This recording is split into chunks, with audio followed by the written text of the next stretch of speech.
We have before us the opportunity to forge for ourselves and for future generations a new world order. New world order. New world order. This is a moment to seize. The kaleidoscope has been shaken. The pieces are in flux. Soon they will settle again. Before they do, let us reorder this world around us. A new world order. A world where the United Nations is poised to fulfill the historic vision of its founders. Nevertheless, the United States is in a key position to shape this so that the problem of the Bush presidency will be the emergence of a new international order. The first decade of the 21st century, that out of what will be seen as the greatest restructuring of the global economy,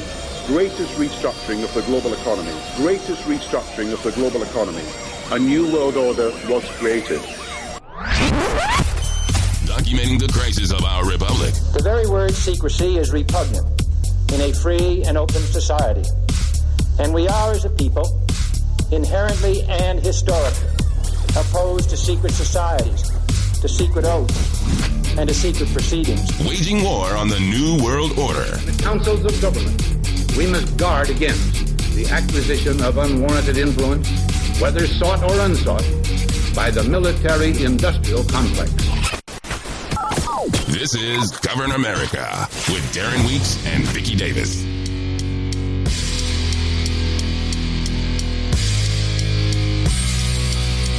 Live from Fremont Regions 5 and 10, this is Govern America. I'm Darren Weeks, and Vicky Davis is here as well. We are your hosts for the next 3 hours. Nice to have you with us. It is the 21st of November, 2020. It's amazing how quickly this year is running out. The sands in the hourglass are sliding through the tiny little space, and soon 2020 will be a distant memory, and boy, would we like to forget it. Unfortunately, what is going to be coming up in 2021, as we are living now in an era, arguably I would say this year seems to be, at least to me in my lifetime, probably the worst in terms of loss of freedom that we've ever had, at least in my lifetime. The worst so far. Yeah. I think we can say that without fear of argument. I mean, the intrusions upon our personal privacy, on our personal space, on our bodies are becoming, well, shall we say the noose is tightening. The noose is ever tightening. And they intend to have this Operation Warp Speed vaccination rolled out to the population. And the rumor has it, or the news media, which is pretty much rumor anymore, they don't do real journalism anymore, most of them.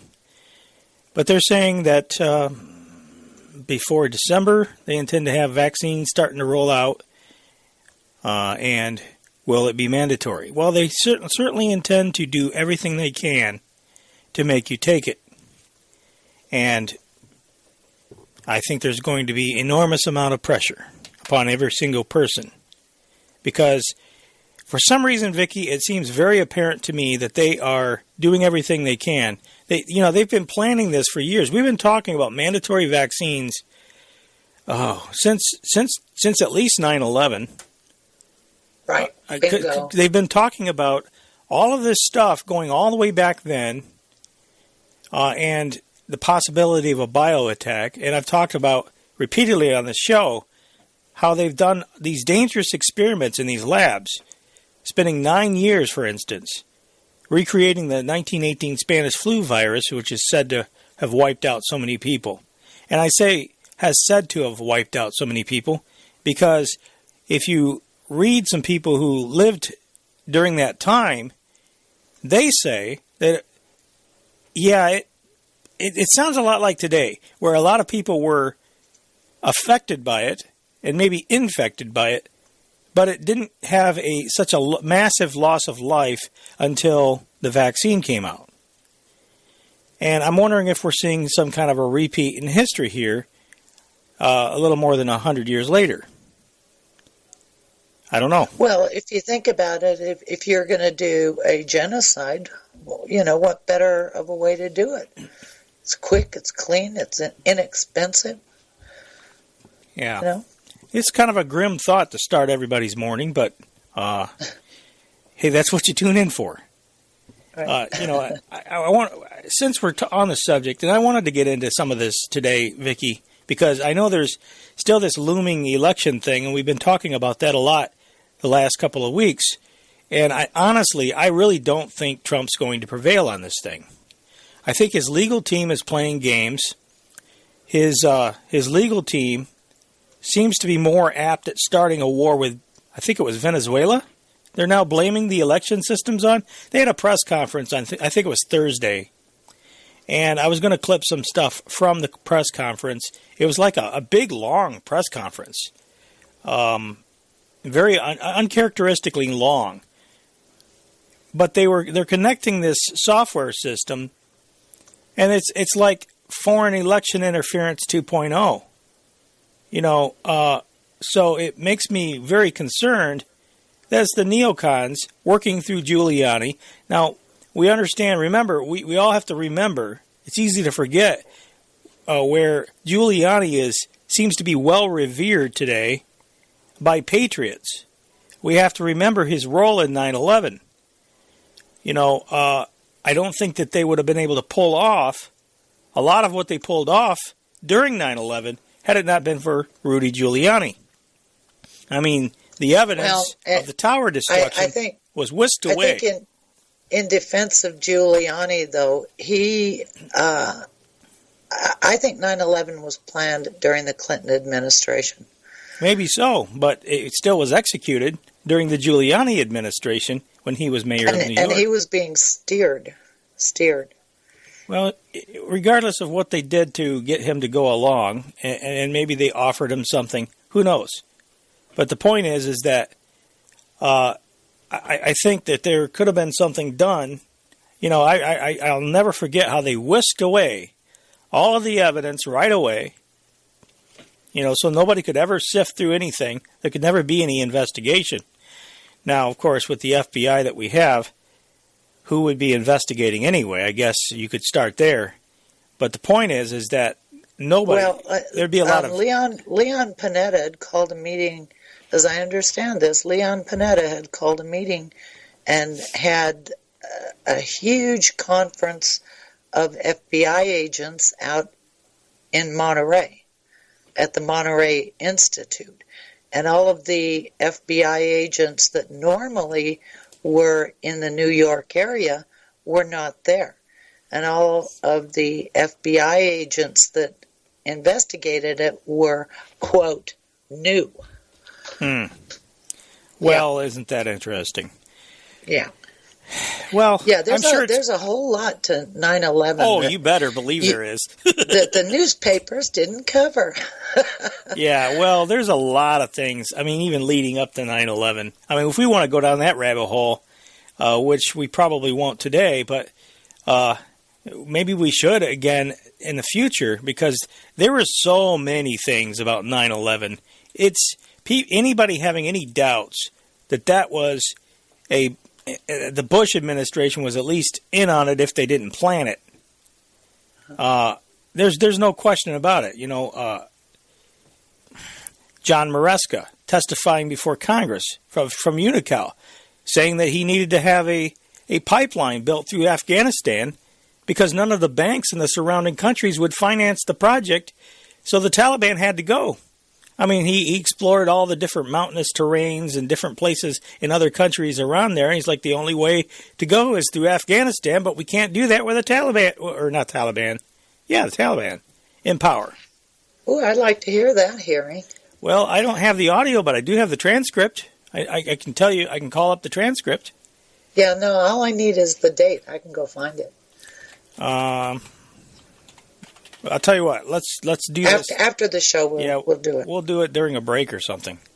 But I think 9/11, the bombing of the World Trade Centers, I think that was the American edition of the Reichstag fire, because no question, that was the event that was the signature event to start building the security state. Yeah. For terrorism, prevention on terrorism. So it's the same. It follows the same pattern, the same script. These people are really not very creative. Mm-hmm. They have well, they don't have to be. They don't have to be because they got a complicit media and a dumb, stupid public. I'm sorry, that's going to sound mean, and I guess it is, but I'm just stating the facts. When people will refer to us as conspiracy theorists for pointing out the truth, for pointing out documented evidence, I understand people who say things without facts, but that's not us here. Everything we do is factually based, and people look at you like you have a second nose or something. Well, that makes us the enemy, Darren. In a world where they are trying to destroy our nation state and stand up the UN global governing system, we are the enemies of that system. Okay. And the truth is what reveals it. Let me just briefly give you the... Sorry, I didn't mean to interrupt you. That's okay. I found this testimony. I'll just read a little bit of it. They're talking about export routes east to China, prohibitively long. One option is to go east across China. Now they're talking about how are they going to do this pipeline they want to build. One option is to go east across China, but this would mean constructing a pipeline of more than 3,000 kilometers to Central Asia, as well as a 2,000-kilometer connection to reach the main population centers along the coast. Even with these formidable challenges, China's National Petroleum Corporation is considering building a pipeline east of Kazakhstan to Chinese markets. Unocal had a team in Beijing just last week for consultations with the Chinese, given China's long-range outlook and its ability to concentrate resources to meet its own needs. China is almost certain to build such a line. The question is, what will the cost of transporting oil through this pipeline be, and what netback will the producers receive? A second option is to build a pipeline south from Central Asia to the Indian Ocean. One obvious potential route south would be across Iran. However, this option is foreclosed for American companies because of U.S. sanctions legislation. The only other possible route option is across Afghanistan, which has its own unique challenges. The country has been involved in bitter warfare for almost 2 decades. The territory across which the pipeline would extend is controlled by the Taliban, an Islamic movement that is not recognized as a government by most other nations. From the outset, we have made it clear that construction of our proposed pipeline cannot begin until a recognized government is in place that has the confidence of governments, lenders, and our company. So that was John Maresca of Unocal testifying before Congress, the 107th Congress, first session, 1998. The date, he was testifying to the House Committee on International Relations, Subcommittee on Asia and the Pacific, February 12th, 1998. Now, you want to tell me he's 1998, and then, can you imagine, just happens to be 3 years later. Yeah, USAID, I think, was there also. It was where? In Afghanistan. Probably working with that, trying to work with the Taliban and essentially for the no doubt economic development, because the pipeline is economic development. Well, naturally, the State Department's going to be there. Well, that's who USAID is. That's what I mean. Yeah. Naturally, they're going to be there. But the point is that this guy's testifying before Congress. 3 years later, he says at the time in '98, he says that we need a pipeline built. 3 years later, hey, what do you know? The opportunity, Vicky. As Americans are dying, we have an opportunity to go to war in Afghanistan to create this pipeline. And we're conspiracy theorists for saying, they would never do that, they would never do that. Yeah, just like they would never plan the Bay of Pigs invasion. Like they would never plan Operation Northwoods. Let's talk about Operation Northwoods. I mean, does everybody remember that? I mean, they were actually planning on blowing up a space shuttle and stuff to blame Cuba. I mean, this is crazy stuff. But, yes, that's how these people think. They're nuts. They're absolutely lunatic. But they don't care about killing people. They don't care about people dying as long as it fits the agenda. Well, apply that to today. Apply that to the current crisis that's going on right now with regard to the coronavirus. Yeah, the coronavirus. How many people are we going to be killed by that? And then we're blaming China for this. This is the other thing about this, Vicky. I think I mentioned it. Sounds a lot like Russian foreign intervention 2.0. I'm not convinced that China were the ones that planned this whole COVID-19 coronavirus crisis. I'm not convinced that China had anything to do with it. To be honest with you, I've seen no real evidence of that. Have you? I mean, really, have you seen any concrete evidence? They said, but just what they said. I agree with you. They always set somebody else up to look like the bad guys. And anybody, and we're always the good guys. Anybody, exactly. Always Superman. The good guys. Anybody even though we go in and destroy countries, anybody who's listened to this show over the years knows that we are not in China's corner. We are not fans of communist China. However, I'm also a fan of the truth.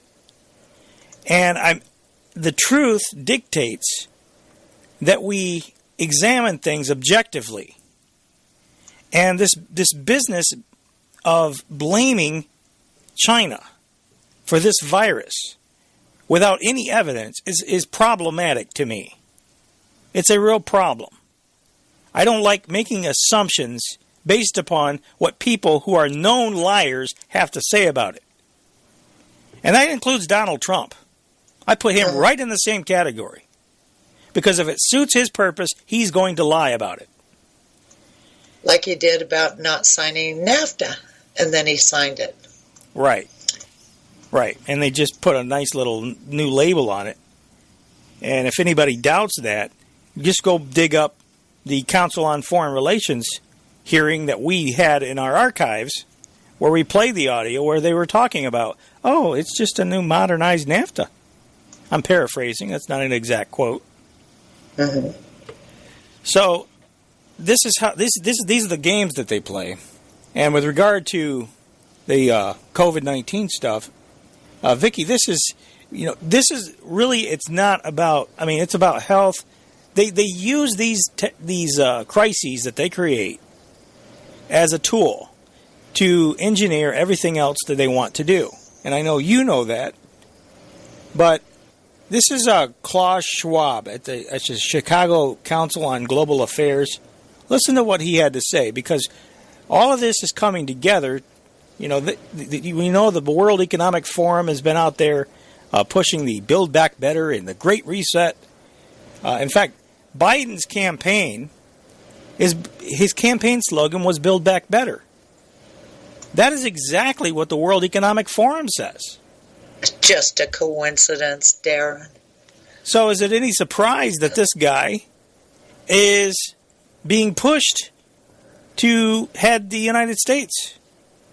The question is, why? Why? We're facing more coronavirus restrictions here in Michigan, Vicky. The hideous governor, the state Supreme Court ruled against her, and she is in open defiance of the Supreme Court's ruling. They said that she had to work with the state legislature. She's not working with the state legislature. In fact, there's now an effort to impeach her by the legislature because she's in. That's good. She's not working well. If they prevail, I hope they do, because we're stuck with this woman until 2022, I believe.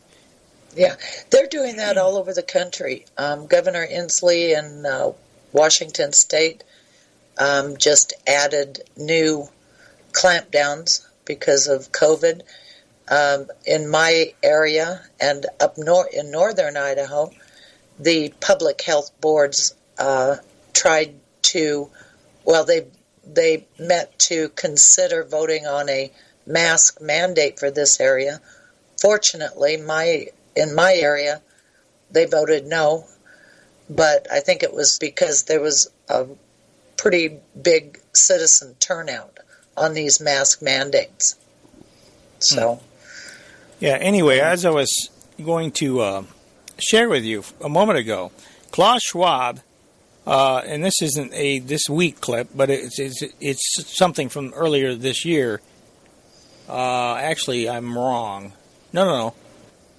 Okay, I'm looking at the wrong thing. All right, I'll tell you what. Let's just go ahead and play the audio. I think this was from a few months ago. May. For some reason, May sticks out in my mind. But he's talking about the Great Reset, and he's talking about the Fourth Industrial Revolution, which is their buzz phrase for all this technocratic stuff. Listen to what he had to say. We're talking about using crises to bring about their agenda. And of course, many people ask me, why do you speak about the Fourth Industrial Revolution? It's very easy to explain. Of course, the First Industrial Revolution we are all familiar with. It was the invention of the steam engine, which actually helped to enlarge our physical power. And then we had the Second Industrial Revolution, which mainly happened here in this country, very much also here in this region, which allowed mass production.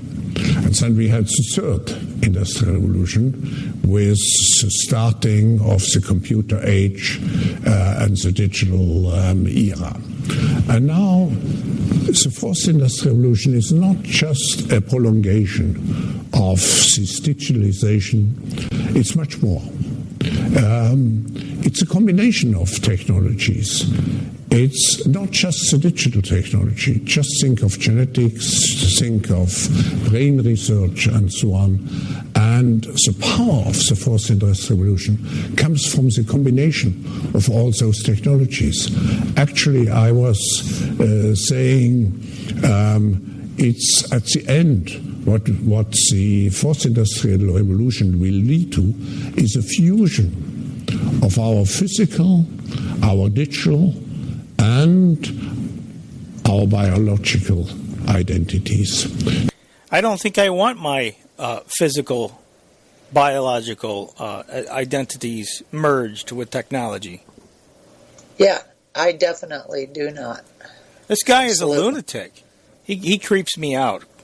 Hopefully everybody could hear that because I know that was a little muffled. But I clipped that right before the show. I had meant to clip that earlier. But this is how these people think. You talk about the intrusions that we're seeing today, and are they going to try to force the Fourth Industrial Revolution upon us? Well, we didn't really have much of an option with the other ones, did we?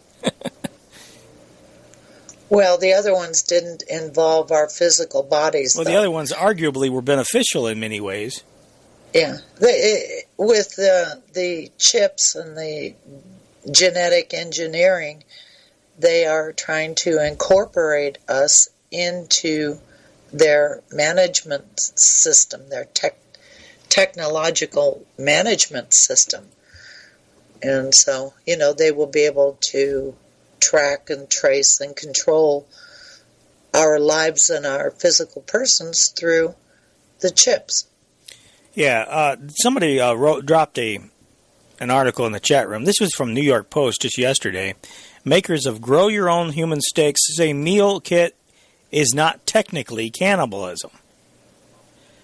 Oh, God. Yeah.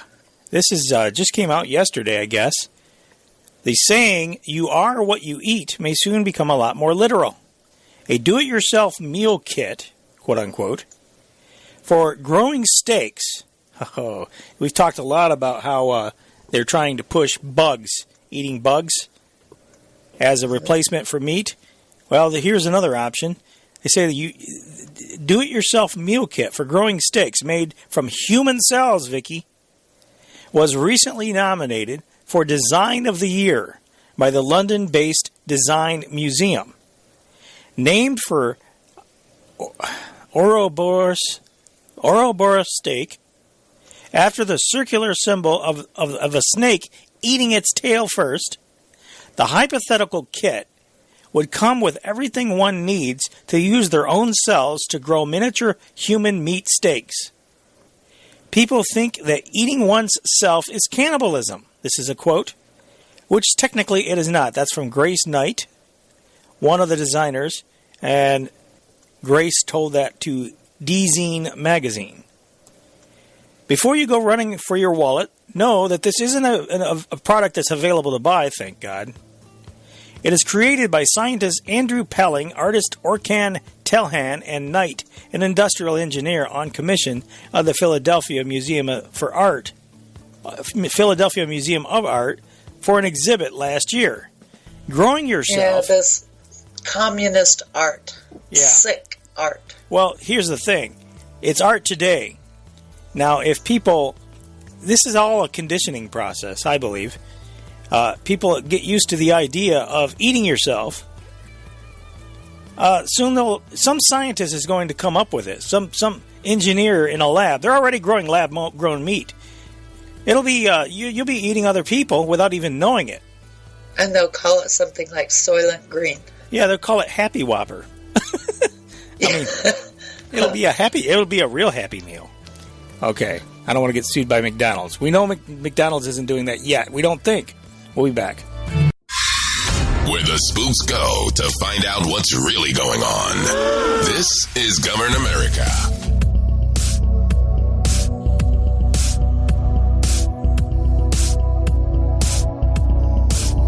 Welcome back to the broadcast. This is Govern America. The website for the show is governamerica.com.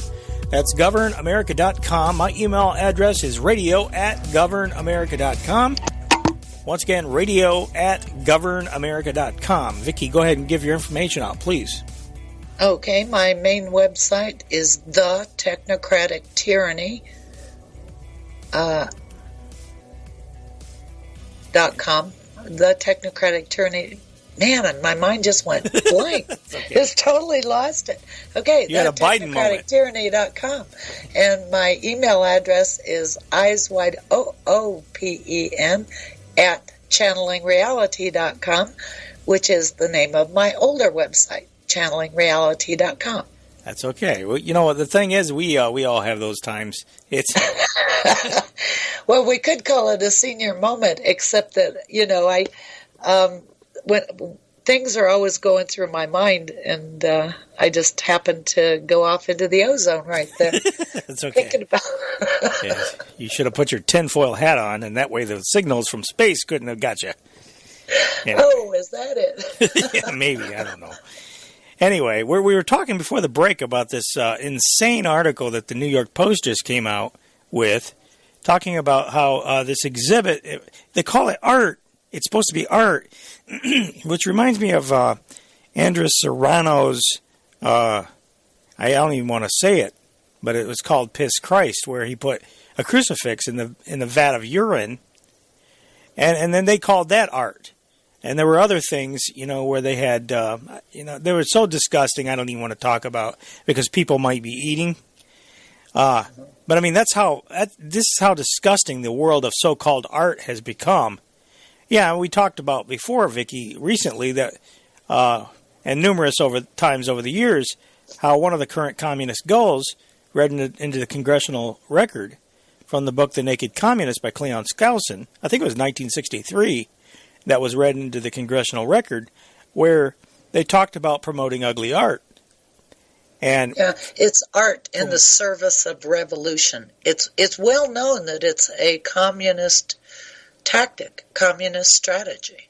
Mm-hmm. And so, why they allowed our National Endowment for the Arts to fund these communists doing these disgusting displays, I have no clue. I think I do. I think it speaks to the level of infiltration into the United States government and key agencies that the communists have been able to maintain. And now the mask is coming off. I mean, it's affecting every aspect of society. We'll get to we've talked about the Black Lives Matter and how that's a communist-run organization. It's not a secret. It's not even libelous to say that. They talk about that themselves, that they are trained Marxists. It's nothing secretive about that. Yeah, which says how close we are to losing our country to them. Which says, yes, that they have nothing to hide anymore. I mean, when you've got Bernie Sanders coming out and saying he's a democratic-socialist, when you called yourself a socialist, that's pretty much a communist. There's really not I'm very much a communist. Yeah. That's not really any difference. And yet I've had arguments with people on the left who would say, well, he's not a communist. He says he's a democratic socialist. What's the difference? I don't see any. What's the difference? I don't think there is one unless you want to be willfully blind. Yeah, I don't know how willful the blindness is, but I can tell you they are blind. They definitely are blind. They're indoctrinated, heavily indoctrinated, and heavily lied to. And they don't see the threat. And that's the problem. Finishing up with this New York Post thing, because I'm sure it's entertaining for all of us. They say the project was made as a critique of a lab-grown meat industry. A critique of the lab-grown meat industry, Vicky. That's interesting. So to critique the lab-grown meat industry, we're going to condition people to the idea of eating each other or themselves. Soylent Green. Which the designers told DZine magazine is not actually as animal-friendly as one might expect. Lab-grown meat relies on fetal-bovine serum for animal cell cultures, though some companies have claimed to have found alternatives. FBS is made from calf fetus blood after pregnant cows are slaughtered. Lab-grown meat has not yet been approved for human consumption. Hasn't it? Aren't people eating it already over here? What is that Impossible Whopper that they have over at Burger King? Ew. You haven't heard about this? No. I thought we talked about it on the show. No, I don't eat at Burger King. Well, I don't either anymore. But I thought that I'm pretty sure this Impossible Whopper is lab-grown meat. I thought they were. I mean, I knew they used soy. Like fake meat soy burgers. I think those are maybe you're right. Or something. Maybe that's what it is. It isn't real. I can tell you that. I don't know what kind of concoction it is. Maybe I just assumed it was lab grown. I guess we need a label. Real food. How about we just ban everything that's not real food? I could go for that. Yeah, I don't know. But, okay, I've learned something here. Lab-grown meat has not yet been approved for human consumption. I say it's only a matter of time, though. Though some products could hit store shelves in the next few years. As the lab-grown meat industry is developing rapidly, it is important to develop designs that expose some of its underlying constraints in order to see beyond the hype, Pelling told DZine. Growing an Ouroboros steak would take about 3 months using cells taken from inside your cheek, the magazine reported. For the collection of sample steaks on display in the museum, the team used human cell cultures purchased from the American Tissue Culture Collection and grew them with donated blood that expired and would have otherwise been destroyed. They preserved the final products in resin. Expired human blood is a waste material in the medical system and is cheaper and more sustainable than FBS. Well, we want to make sure we're sustainable as we create meat from our own cells. But they said, but it's less culturally accepted, Knight told DZ. No kidding. D-Zine, is that the name of the publication? That must be for D for disgusting. Well, it's D-E-Z-E-E-N. I've never heard of this publication, but anyway, that's disgusting. That's the New York Post writing about apparently an article in D-Zine. And yeah, isn't that great? So it's an art exhibit, and the art of today conditions you for the reality of tomorrow. That's what I say. So, yeah, it's technically not cannibalism. Anyway. Well, only because you'd be eating yourself and not somebody else, right? Yeah, I guess. Yeah, it really is like the snake eating its own tail. We have, moving along here, some political stuff, not too much, but Representative Bill Pascrell is now calling for a complete investigation of all members of the Trump administration for innumerable crimes against the United States, and that's a direct quote. Innumerable crimes against the United States. Now, Vicky, we've had every president prior to Trump commit numerous crimes against the United States. As a matter of fact, if we looked into Bill Pascrell's actions in Congress, we might find numerous crimes against the United States as well. I know we certainly would for probably the overwhelming majority of people in Congress, because they routinely take bribes from corporations to implement whatever agenda some billionaire or some board wants them to implement. And right, some of them get very obvious about it, like Billy Tozan. No, they don't care. But he changed parties so that he could vote for a piece of legislation and then went to work. He resigned from Congress and went to work for the pharmaceutical company that he did it for. And we have... Was he prosecuted? No. And the glaringly obvious, in-your-face comparison is the Biden crime family, and I will call them that, because clearly they are doing the same thing. Quid pro quos are just how this family operates. We've learned, and it's been going on for how long? I'm sure his entire career, his 47-year professional career in Congress as a senator, and now if he prevails as president of the United States, and I hate to say it, but I don't think Trump's going to prevail on this. I don't know how this is going to work, because I don't see him conceding. I agree. It all sounds, the races that they're challenging, it all sounds good, but I kind of agree with you. It kind of seems like that it's not. It seems serious when they're talking about it, but we don't hear anything from the Trump administration. What we hear are games. They're playing games. They're playing games with, connecting, trying to blame foreign entities for meddling in the U.S. election, Vicky. This sounds... Yeah, it did kind of seem like a repeat of the Democrats, foreign meddling in the election. It's the same neocon, neoliberal game plan. They're just applying it to a different country that they want to invade, a different country. During the Trump administration, they wanted to overthrow Maduro. And this was John Bolton, largely. Thank you very much, Stephen Bannon, for bringing John Bolton, the warmongering walrus, into the administration. Did you hear Bolton talk about the Trump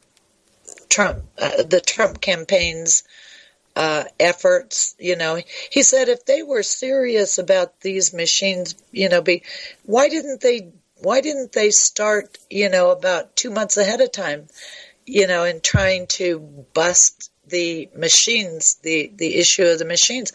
I thought, well, aren't you stupid? You can't arrest a criminal before he commits the crime. Well, I don't know. But he's trying to make people think that the Trump campaign should have done something, should have been involved earlier at the state level in these races that were going to be contested. Well, I don't know, where he's been, but Trump has been talking about the elections being rigged even before he was voted in the first time. I believe, if my memory serves me correctly, I believe he was going on about how the elections were rigged prior to his 2016 election. Well, you're right about that, but Bolton was talking about just a few months before this election. Yeah. But you can't, he's just basically a dishonest person. Bolton is.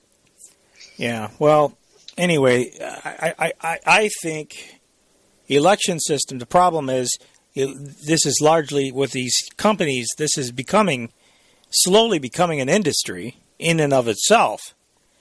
We need to go back to paper ballots where we have them in glass boxes so that you can't have false bottoms.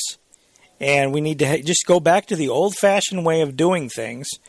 That can be done a lot more securely and eliminate the mail-in ballots altogether. There's no way you can make that secure. There's no way you can make it secure. And I would say, with a very few exceptions, absentee ballots have to go too, because that is another area for mischief.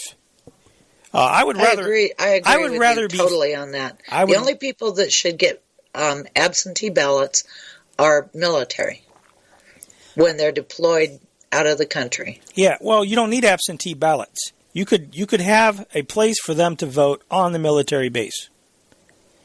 I mean, we can't set up machines over there for them to vote. Why do we need absentee ballots for them? I mean, they can vote on the base. I would think, couldn't they? Yeah, I guess so. So that would be, but yeah, I don't know. And have military people, and I guarantee you, they probably they would count the vote more thoroughly and better, because they're subject to rigid military oversight.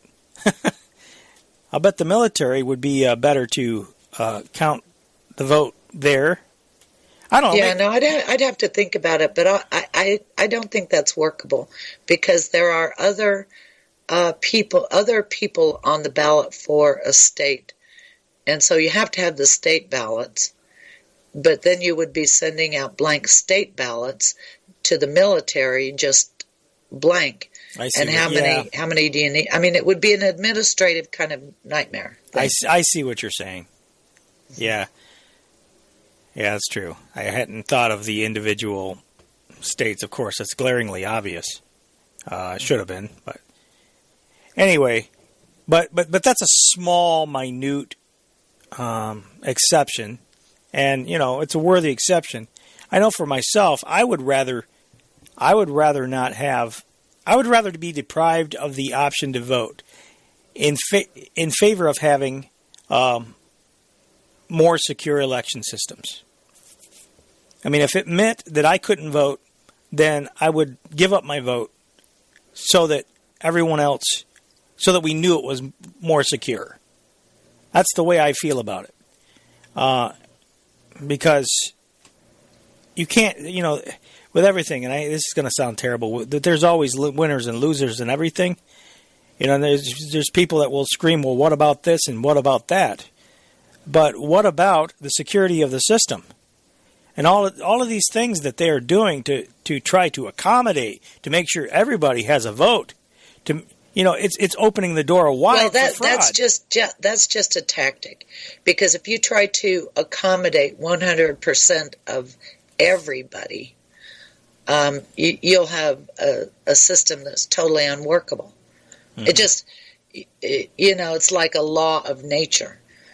100% doesn't work. I mean, you can, in the IT business, we always used to say 80-20, and maybe 80-20 isn't good enough for an election. Maybe it's 90-10 or something, but you cannot accommodate conditions for every possible combination of conditions for everybody in the country. It's not possible.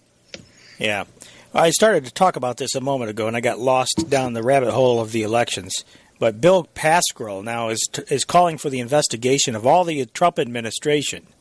And what he says is they're minions, Vicky.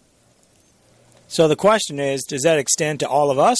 You know, supposedly people who supported Trump in some fashion or form? You know, they say in the Daily Caller, Democratic New Jersey Representative Bill Pascrell called for an investigation of members of the Trump administration for what he claims are, quote, innumerable crimes against the United States, unquote, according to a Tuesday press release. He says, and this is a quote, Donald Trump and members of his administration have committed innumerable crimes against the United States. He has endangered our national security. He ripped families apart. Did he? Oh, is that the border thing yes, again? Of course. The cages that Obama built? Yeah. You know, separating families that aren't really families. He poisoned the census, Vicky. That's another thing he says. He poisoned the census. He has personally profited from his office. I don't know. How is he I don't know if that's true or not. I don't think that that's true. I suspect, the Trump brand has tremendously suffered since Donald Trump has been president. How many buildings have removed the word Trump off the front of it since he has been in office? I would imagine you would have a very hard time really making that case that Trump has profited from his time in office. He hasn't taken a salary. He's still donating his salary back to the government. How can somebody say that he's profited? I don't see it. I don't. But I do see it with Clintons. Because would what about you the want to Clintons? stay in a Trump hotel? I wouldn't. I actually did stay at the Taj Mahal. I didn't like it. Well, I don't know. I think I would like to stay there one night at least for the experience.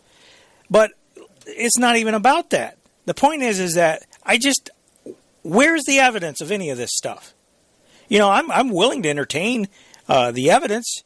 If he's got some evidence, then, put up or shut up. But no, they level these allegations without any evidence whatsoever. Now, let's dig into the Clinton crime family. There's all kinds of evidence there. And we've seen in recent days all kinds of evidence from the Biden crime family.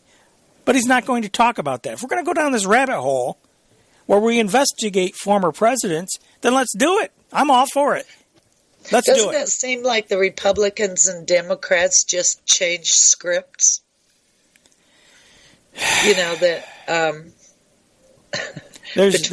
It's like they're using the same scripts, except that they switched parties. Who's saying what? Yeah, but there's no substance as far as I can tell with this. And I'm not here to defend Trump by any stretch of the imagination. I mean, if Trump's guilty of something, hey, let's go after him. But you know what? Let's do that only if we go after all of them. Let's go after all of them. This smells like revenge to me. This smells like the establishment wanting revenge on somebody who messed up their plans. Because love him or hate him, Donald Trump has not entirely gone along with everything they've wanted to do. He messed up the China thing, which I think Biden will fix very, very well when he comes back to office. If he comes back to office. And that's still kind of up in the air. Although I think at this point they would rather, and I hate to say this because I don't want it to happen, but I think they would rather kill Donald Trump than to allow him to have another 4 years in office. I hope his security is very well. I think that was true of his first time in office. Yeah, well, I think it's even more true now. This guy continues to say, this Pascrell, Donald Trump has attacked our elections and sought to throttle democracy. I don't see that. Where is that? Where is the proof of that? There's no proof of that. He was rightfully impeached by the House of Representatives. He has engaged in treachery, in treason. He has all but given up on governing and protecting our nation, and if he had a shred of dignity, he would resign today. What treason? Yeah. What treason? What? Where is any truth in any of this stuff?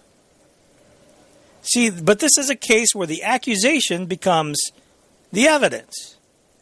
Because nobody in the media is ever going to question any of this. Nobody's going to dissect it like I'm doing here. The accusation is the evidence. And that's the way it is with everything that these people have been doing for at least the last 4 years. The accusation becomes the evidence. He says, therefore, in 2021, the entire Trump administration must be fully investigated by the Department of Justice. So you thought the Mueller investigation was over, Vicky? Well, here's Mueller 2.0. If Biden gets in there, it's going to be Mueller 2.0. The Trump administration must be fully investigated. The people, doesn't it? Oh, yeah, so-and-so is investigating. As long as they continue to investigate, nothing ever happens and the agenda keeps rolling on. Yeah, Trump must be fully investigated by the Department of Justice and any other relevant offices. Donald Trump, along with his worst enablers. Now, the question then becomes, how do you define worst enablers? You're talking about Trump supporters, are you not? That's right. That's right. How many people are going to be who are outspoken supporters of the President of the United States? How many people are going to be, quote-unquote, investigated?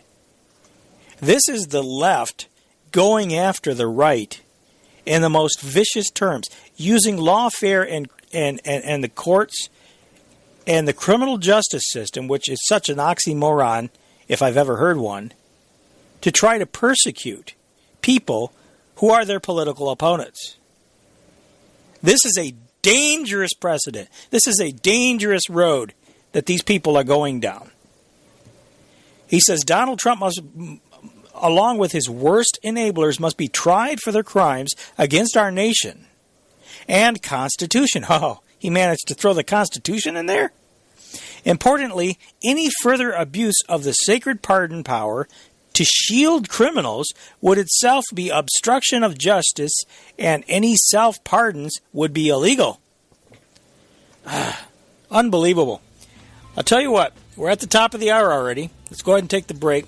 We'll be back in a moment, folks. Stay with us. This is Govern America.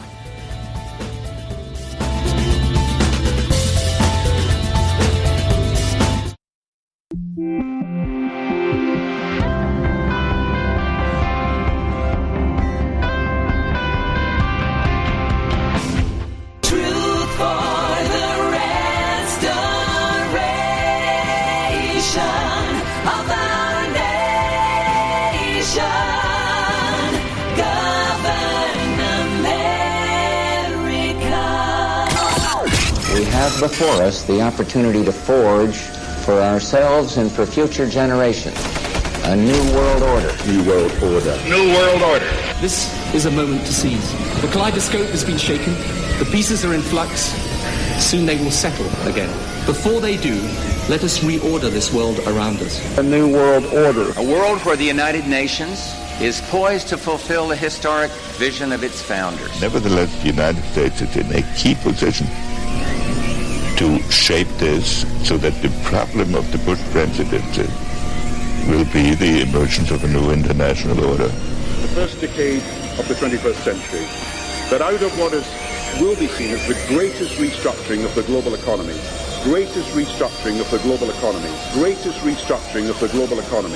a new world order was created. Documenting the crisis of our republic. The very word secrecy is repugnant in a free and open society. And we are, as a people, inherently and historically opposed to secret societies, to secret oaths, and to secret proceedings. Waging war on the New World Order. The councils of government, we must guard against the acquisition of unwarranted influence, whether sought or unsought, by the military-industrial complex. This is Govern America with Darren Weeks and Vicky Davis.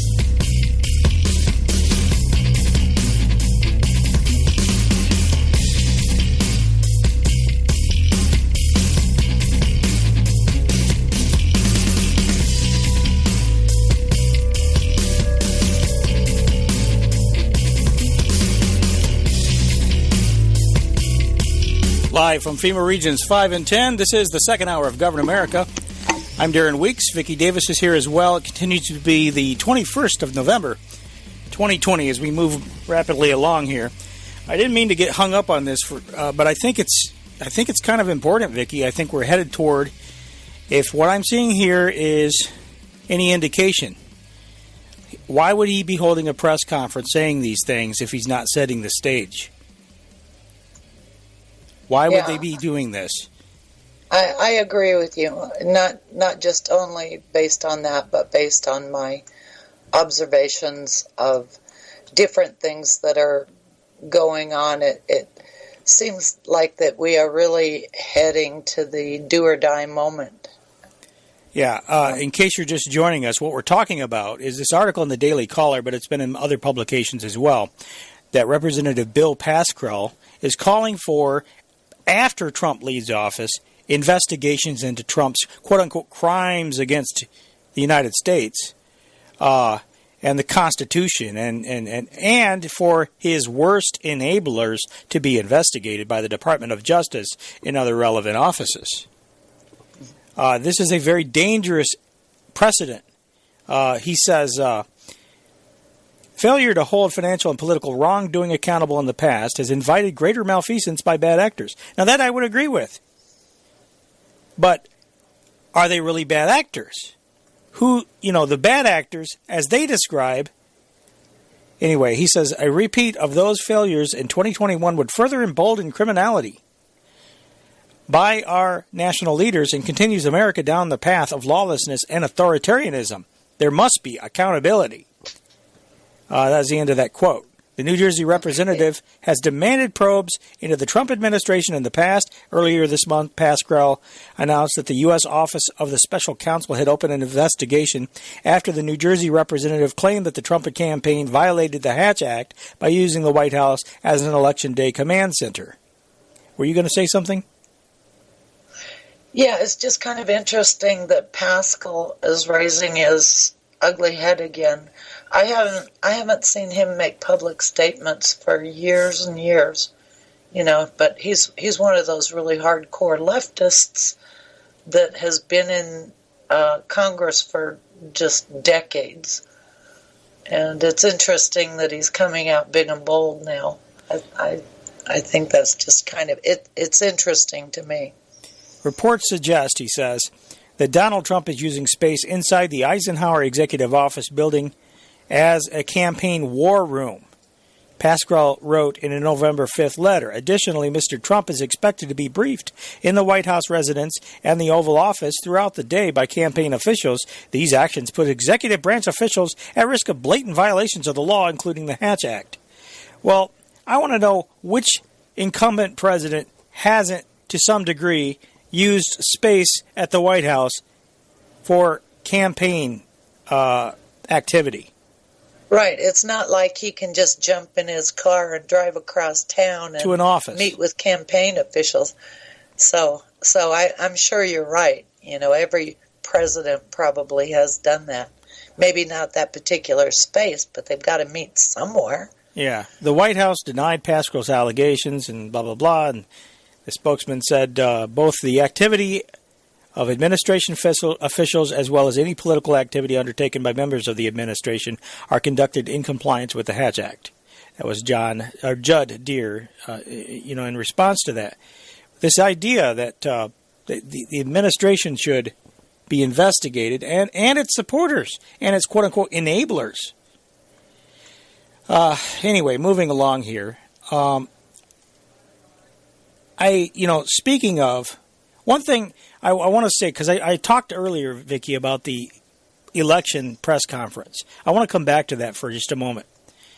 Because this foreign meddling in the election, connecting these election systems with foreign governments, and using that as a stepping stone to make the case for doing something, maybe some kind of sanctions or whatever.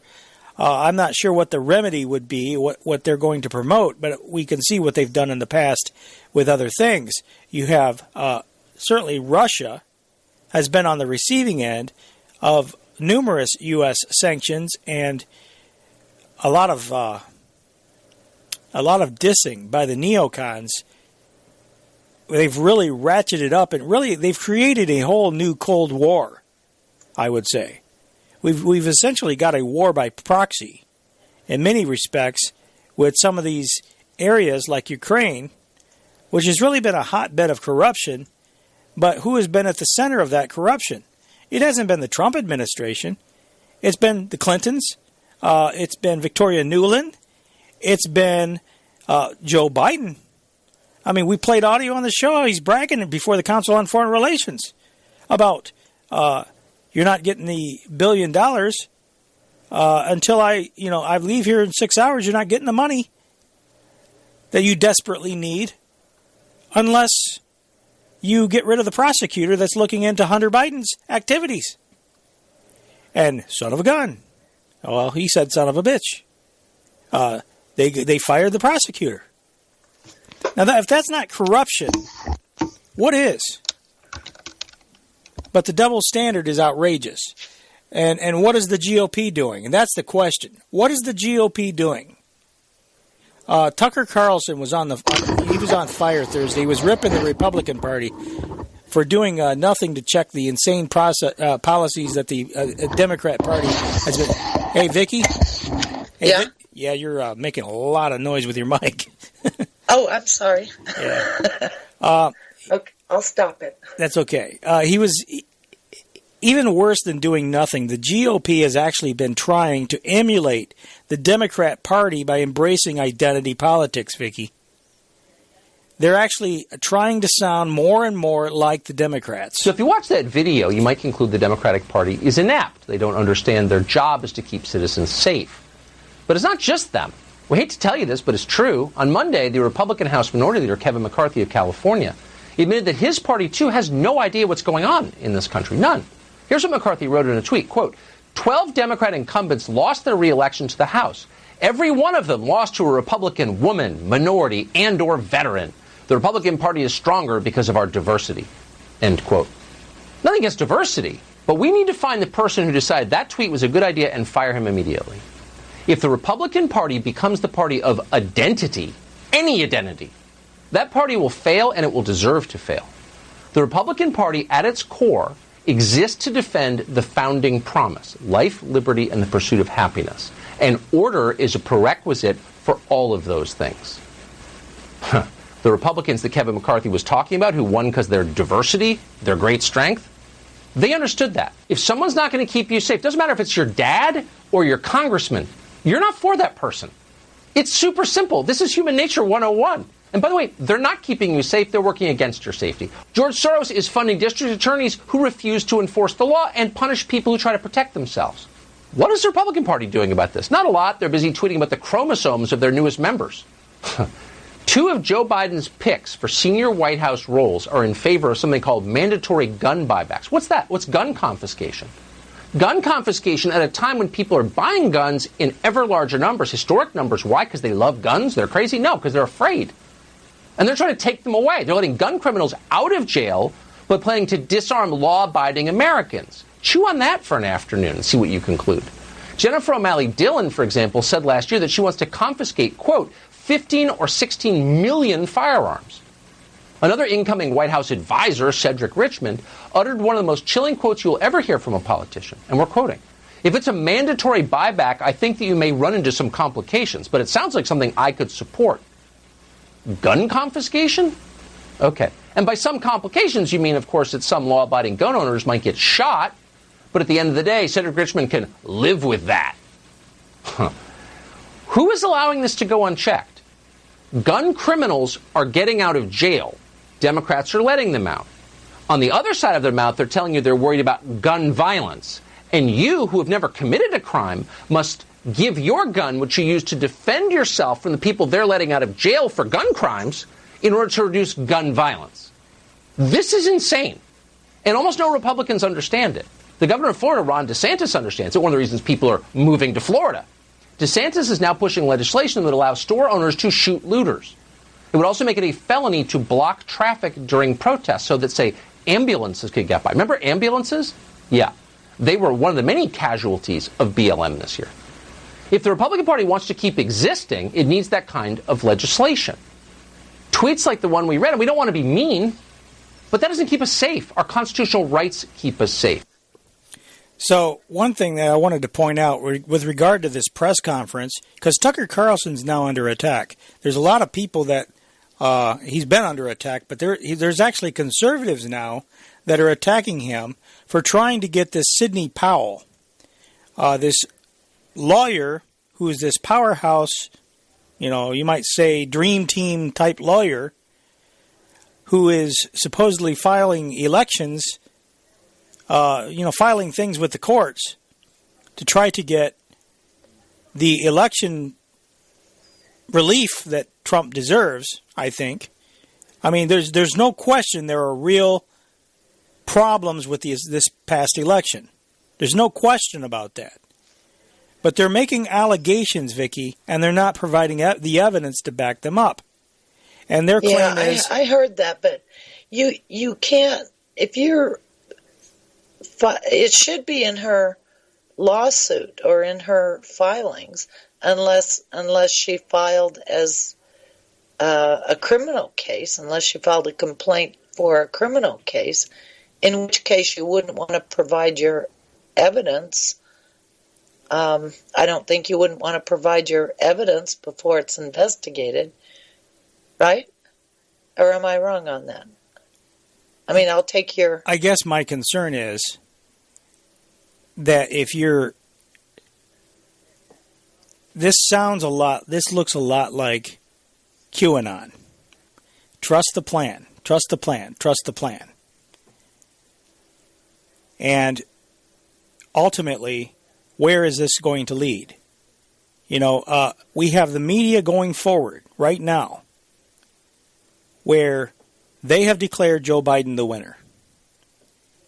Perception is everything. Now, perception doesn't necessarily make legal, but in the day, these people don't care about the law. And they're moving forward, and they're pressuring Trump to concede an election that he arguably could well have won. I believe Trump won this past election. I genuinely believe that. But with the fraud going on, this needs to be challenged. And I would say the election I would say you need to have some concrete evidence. And Tucker was pressuring her to release the evidence. And you know what she told him? According to what Tucker said, she said, "Quit contacting me." That's not very encouraging. You would think that she could come on the show because she could have but you talk about it.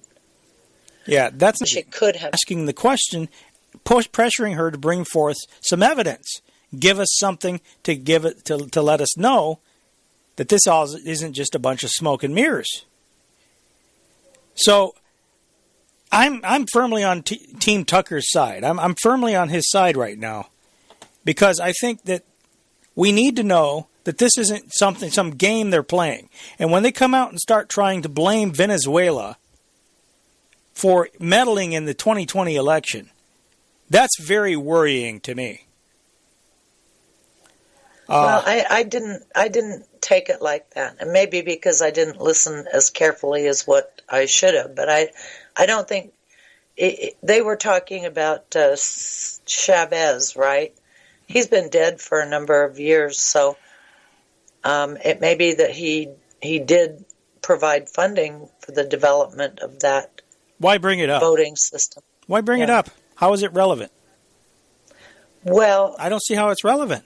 Because Venezuela is still under opposition control, right? Did they not say communist money has flowed into these companies?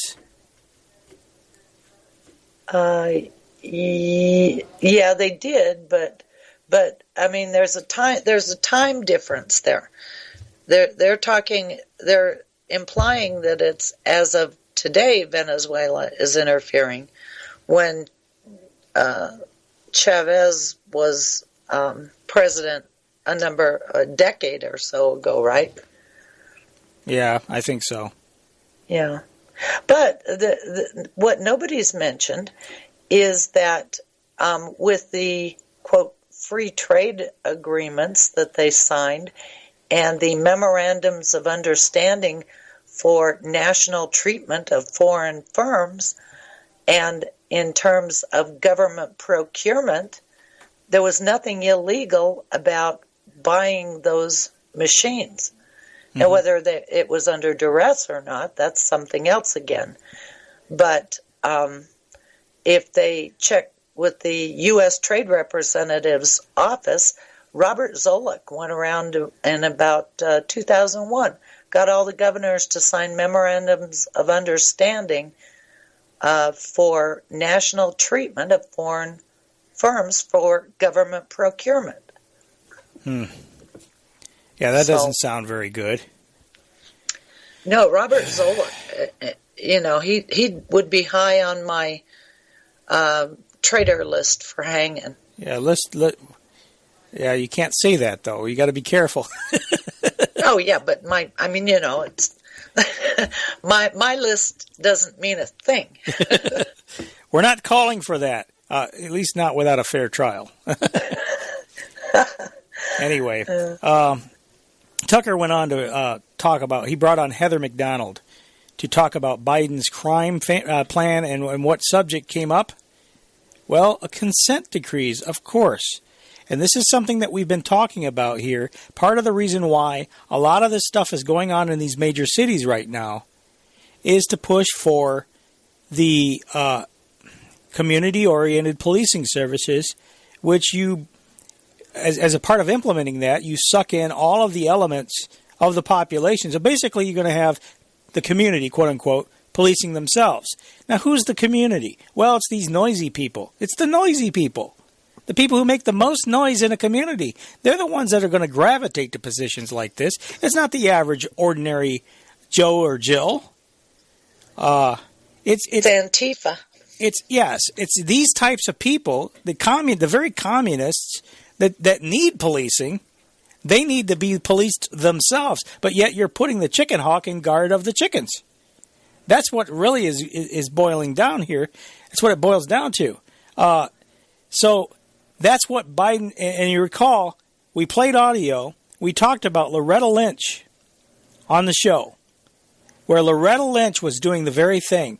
Biden's Justice Department official, the Attorney General Loretta Lynch, she was going around to these cities in various places and some kind of an event. And, I don't care what city you are, if you're of any size whatsoever, it's only a matter of time before somebody who's black gets shot. It's going to happen. Now, white people get shot too, but nobody cares about that. It's only a matter of time before some black person gets shot, and they may be a criminal. Most of these people have had records. George Floyd, they were trying to arrest him for committing a crime. Well, they taunt and harass the police. They do things. They set up. Yeah, but I'm not even talking about that. I'm talking about the event that actually triggers some mass uprising. If you wait long enough, there's going to be somebody that gets shot. There's going to be somebody that, because they're pulling a knife on a cop. Well, how can you shoot him? Well, gee, he had a knife. It doesn't matter. It doesn't matter. So I guess the cops are supposed to just let him knife him. That's what you would think from what George they say. Floyd was actively resisting arrest. George Floyd was high as a kite. And George Floyd, on a video that came out much, much, much later, he was complaining about not being able to breathe, and that was when he was still standing on his feet. Yet none of this makes it into the public domain. Only people that actually research it and follow it closely will know this. And yet, of course, whose fault is that? The chief of police there should have released it immediately. When BLM started their using it as a riot point. I'm not going to say talking point because that isn't what it was used for. But it should have been the mayor and the police chief, and they should have released it immediately. Yeah, I don't know. The question, yeah, you're probably right. I don't know why. I don't know the story behind that or why it wasn't. But it wouldn't have mattered because the media hasn't paid attention to it since it has been released. Yeah. You would think that somebody would want to, if we had an honest media, they would follow up and say, new video tonight. I mean, it's not hard to do. But no, they don't. They're pushing agendas. But anyway, I didn't mean to get lost in that. The point is that these consent decrees, these are agreements that the city agrees to implement to settle a lawsuit. And these lawsuits take place stemming from one of these big mass events. And you're going to have mass events. It doesn't have to be a mass event, but you can blow anything up, as we've seen in recent years. And it doesn't have to make any sense anymore. It's just all emotion and no logic. But Tucker it just has to be on the side that the media wants. That's all. Exactly. So this is Heather McDonald, and she's talking about Biden's crime plan. Heather McDonald has thought more about the subject than maybe anyone in America. She's a fellow at the Manhattan Institute, and we're happy to have her on tonight. Heather, thanks a lot for coming on. Give us, without scaring us too much, give us some sort of sense of what might be coming from the pro-crime left. Well, the Biden criminal justice plan, Tucker, reads like a Black Lives Matter wish list.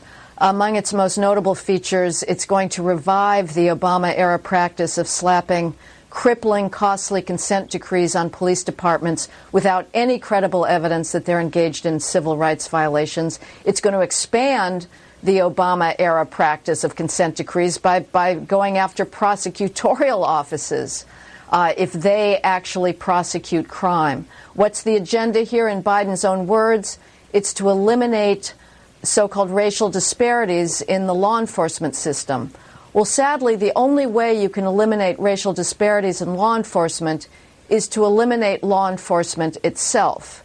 The police cannot go where people are most being victimized by mindless drive-by shootings and homicides without having a disparate impact. Blacks die of homicide in this country between the ages of 10 and 43 at 13 times the rate of whites. That's a disparity that you would think Black Lives Matter activists and Biden and Kamala Harris would care about. They don't say a word about it. Why do blacks die of homicide at 13 times the rate of whites? They're not being killed by the cops. They're not being killed by whites. They're being killed by other blacks. Blacks' homicide commission rates are equally disparate. Now, the ultimate solution to that is to rebuild the black family. But short of that, we need the police. And when the police back off, as you've seen, as you brought up in Minneapolis and across the country, crime is going up. It's spreading. Republicans have to start telling the truth about crime. And above all, police chiefs have to. Because this narrative that policing is racist merely by going after criminals is going to send this country into an anarchy that is going to be very hard to pull back from. So there you go. I don't know if you have any thoughts on that. But yeah, no, I totally agree with her. They have to be honest about it, and they've got to put a stop to these fake stories, you know, and using racism. There are numerous police departments already going through this defunding and elimination or complete redesign, for lack of a better way of saying it. And Minneapolis, the Minneapolis Police Department, I believe they've had all kinds of people leave. Portland, same thing. People are leaving in droves. Seattle, too. Seattle, yes, absolutely. And another one is the Los Angeles Police Department. They're getting rid of, there's a number of cuts that are going on. They're getting rid of their sexual assault unit, Vicky, among other specialty units of the police department because of this communist campaign to defund the police. The Los Angeles Police Department prepares for a drastic reorganization as it's forced into a $150 million budget cut. According to LAPD Chief Michael Moore this week, the department will immediately have to cut an estimated 350 positions. He said the initial readjustment turns the department's attention towards its handling of seas, and cuts could only be made in specialty areas. I can't take those 350 people out of patrol. It would just absolutely decimate our patrol staffing. So we're looking at our specialized areas, and some of them we're downsizing and others we're eliminating. Officials fear the switch may result in officers being put on cases where they lack expertise. However, Moore says the department will focus on keeping officers and detectives in areas where they have training. A total of 234 officers will be sent back into patrol. The department's sexual assault unit at the Robbery Homicide Division is one of the groups to be dissolved. The sexual assault unit, this is one of the cutbacks that we're doing, one of the realignments. Those specialized detectives will be moved out to the geographic bureaus. This very unit was responsible for the investigations into movie producer Harvey Weinstein and USC physician George Tyndall. According to Moore, the department also plans to cut air support, gang and narcotics, and robbery and homicide divisions. All right, I'm going to cut that right there. We got the break. Stay with us. We'll be back. Where the spooks go to find out what's really going on. This is Govern America.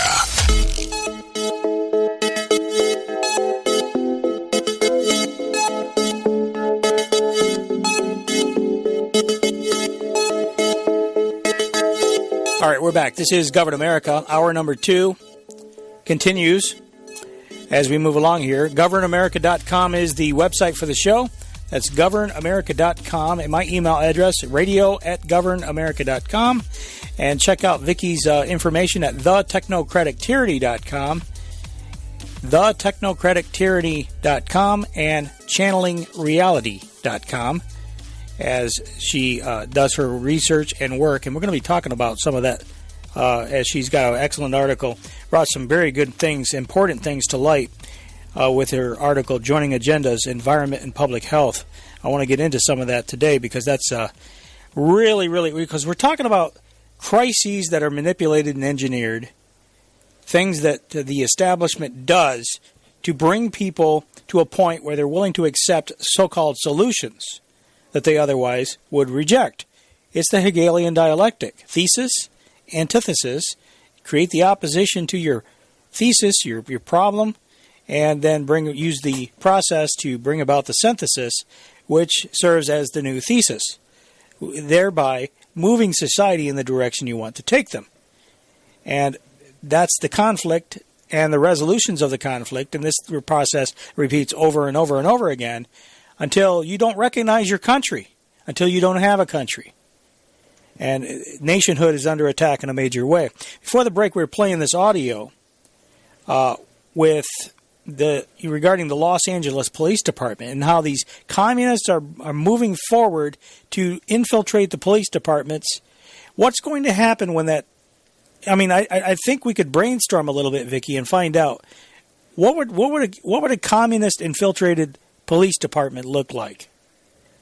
What a horrific thought that would be to imagine in this communitarian society, where they're engineering communitarianism. What is communitarianism? Balancing the betterment of the whole against the rights of the individual. So in other words, when you balance your individual liberty, your individual rights, against the well-being of the community, which is a nameless, faceless entity, you don't really know. I mean, who's the community? Nobody's the community. The state basically becomes the community. So your individual rights are going to lose out every time. I think it's the Communist Party, actually, that becomes the community. Mm-hmm. I agree. And the state is neutered. The problem is that you've got these communists in these positions, and they are infiltrating the police departments. What is that going to mean in terms of, let's say, snitches? What is that going to mean in terms of the enforcement of various mechanisms of control? I think you'd be insane to snitch because you can't be sure of who you would be telling. You know, are they the communist or sympathizer, or are they a real police officer? I'm talking about these. When I say snitch, I'm talking about people like now who snitch on their neighbors for having too many people over. Those are the snitches I'm discussing. I'm not talking about real whistleblowers, real people who are genuinely reporting crimes. This is a problem when you've got communists taking over police departments. But this is exactly what's being enabled when you have the Democrat administrations. And I know I'm sounding partisan here, but in this case, as far as I know, the Republicans haven't done this. If they had, I would call them out on it. But Loretta Lynch was a part of the last Democrat administration. Now you got Biden's. And by the way, Vicky, I'm looking at an article right now here in Town Hall. Black Lives Matter to Biden and Harris. You owe us. In a letter sent to Joe Biden and Kamala Harris after their presumptive win on Saturday, Black Lives Matter co-founder Patrisse Cullors, you know, the one that we played the audio where she was bragging about being a trained Marxist? Well, she said that the support of the group's movement is going to cost them. The the Black Lives Matter Global Network Foundation leader started by congratulating the two and noting how relieved the group is that, quote, that the Trump era in government is coming to a close, unquote. Nevertheless, she acknowledged the, quote, intolerable conditions faced by black people in America, unquote, will not end overnight. Cullors asked for a meeting with the pair to discuss the expectations that we have for your administration and the commitments that must be made to black people. Without the resounding support of black people, we would be saddled with a very different electoral outcome, she wrote on behalf of the BLM Global Network. In short, black people won this election. Alongside black-led organizations around the nation, Black Lives Matter, now I would say fraud, won this election, if in fact it is decided that they won. But anyway, they say, she said, alongside black-led organizations around the nation, Black Lives Matter invested heavily in this election. Vote and organize became our motto, and our electoral justice efforts reached more than 60 million voters. We want something for our vote. Cullors went on to ask that the group's voice be heard and its agenda prioritized. She said, we issue these expectations not just because black people are the most consistent and reliable voters for Democrats, but also because black people are truly living in crisis in a nation that was built on our subjugation. Here we go. See? Attacking America. These people hate the United States. They want to take America down. She says, up until this point, the United States has refused to directly reckon with the way it devalues black people and devastates our lives. This cannot continue. Black people can neither afford to live through the vitriol of a Trump-like presidency, nor through the indifference of a Democrat-controlled government that refuses to wrestle with its most egregious and damnable shame. She ended the letter by recalling Biden and Harris's criminal justice records, a dig at the former vice president over his support of the 1994 crime bill, and the California Democrats passed as a tough on crime prosecutor. Well, I don't know how tough she really was, but anyway. So the bottom line is, and they got the whole letter here. The bottom line is they are pushing for a place at the table, and we've already talked about Biden crime family, how they have this crime plan, and it involves more consent decrees. So put one and one together here. Yeah. They're going to continue pushing this in cities, more community-oriented policing services, more infiltration, basically elimination of policing as we know it, in favor of criminals and thugs and communists, really, being, and this woman claims to speak for black people. She's talking like she is an authority for black people. She's somehow been appointed their spokesperson. There's a lot of black people that voted for Trump. There's a lot of black people that don't go for Biden. So, anyway, so we have this LAPD defunding thing. I had to cut the clip off. I want to go ahead and finish it real quick. The restrictions to the budget were first announced during summer, following widespread protests calling to defund the police after the death of George Floyd.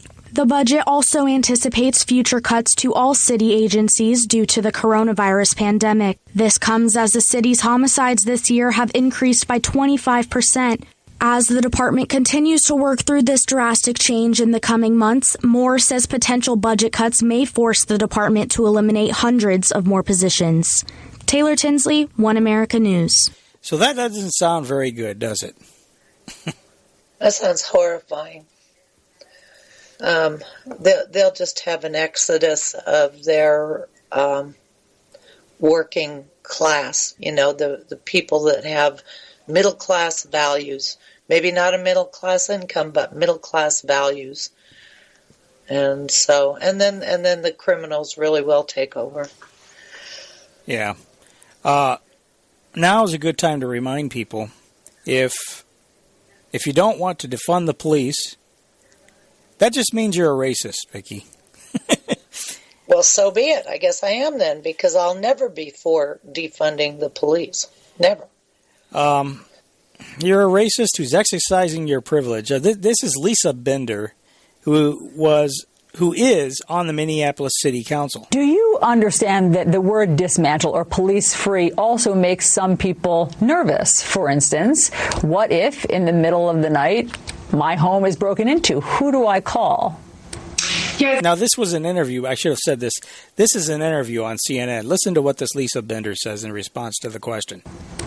Yes, I mean, I hear that loud and clear from a lot of my neighbors, and I know, and myself too, and I know that comes from a place of privilege, because for those of us for whom the system is working, I think we need to step back and imagine what it would feel like to already live in that reality, where calling the police may mean more harm is done. So, because you might get shot. Now, where do you start with a mindset like this? You have to send them off to a camp to be deprogrammed. I don't know. I think because what she says doesn't make any sense at all. When you call 911, the police come, and I don't think it doesn't matter what neighborhood you're in. If you call, they come. Yeah. Well, what she's saying here is that if you're black, you call 911, you're going to get shot. Yeah, which is stupid. That's stupid. How many innocent people have why the person who was interviewing her didn't call her on that, I don't know. Well, because it's CNN. That's why. Oh. Yeah, okay. So everything that they say must be given credibility, even though it's stupid. Insane. Absolutely. That means the whole society is insane, because there are a lot of insane people that say a lot of insane things, and if everybody has to be given credibility, and those especially who are of minority groups of any kind have to be given special, added bonus points for what they say, then you have the idiocracy. You have just stupidity throughout the country. Yeah, pretty much. That's pretty much where we're at. Portland City Commissioner, her name is Joanne Hardesty, I guess is how you pronounce that. She's blaming white supremacy for refusing I'm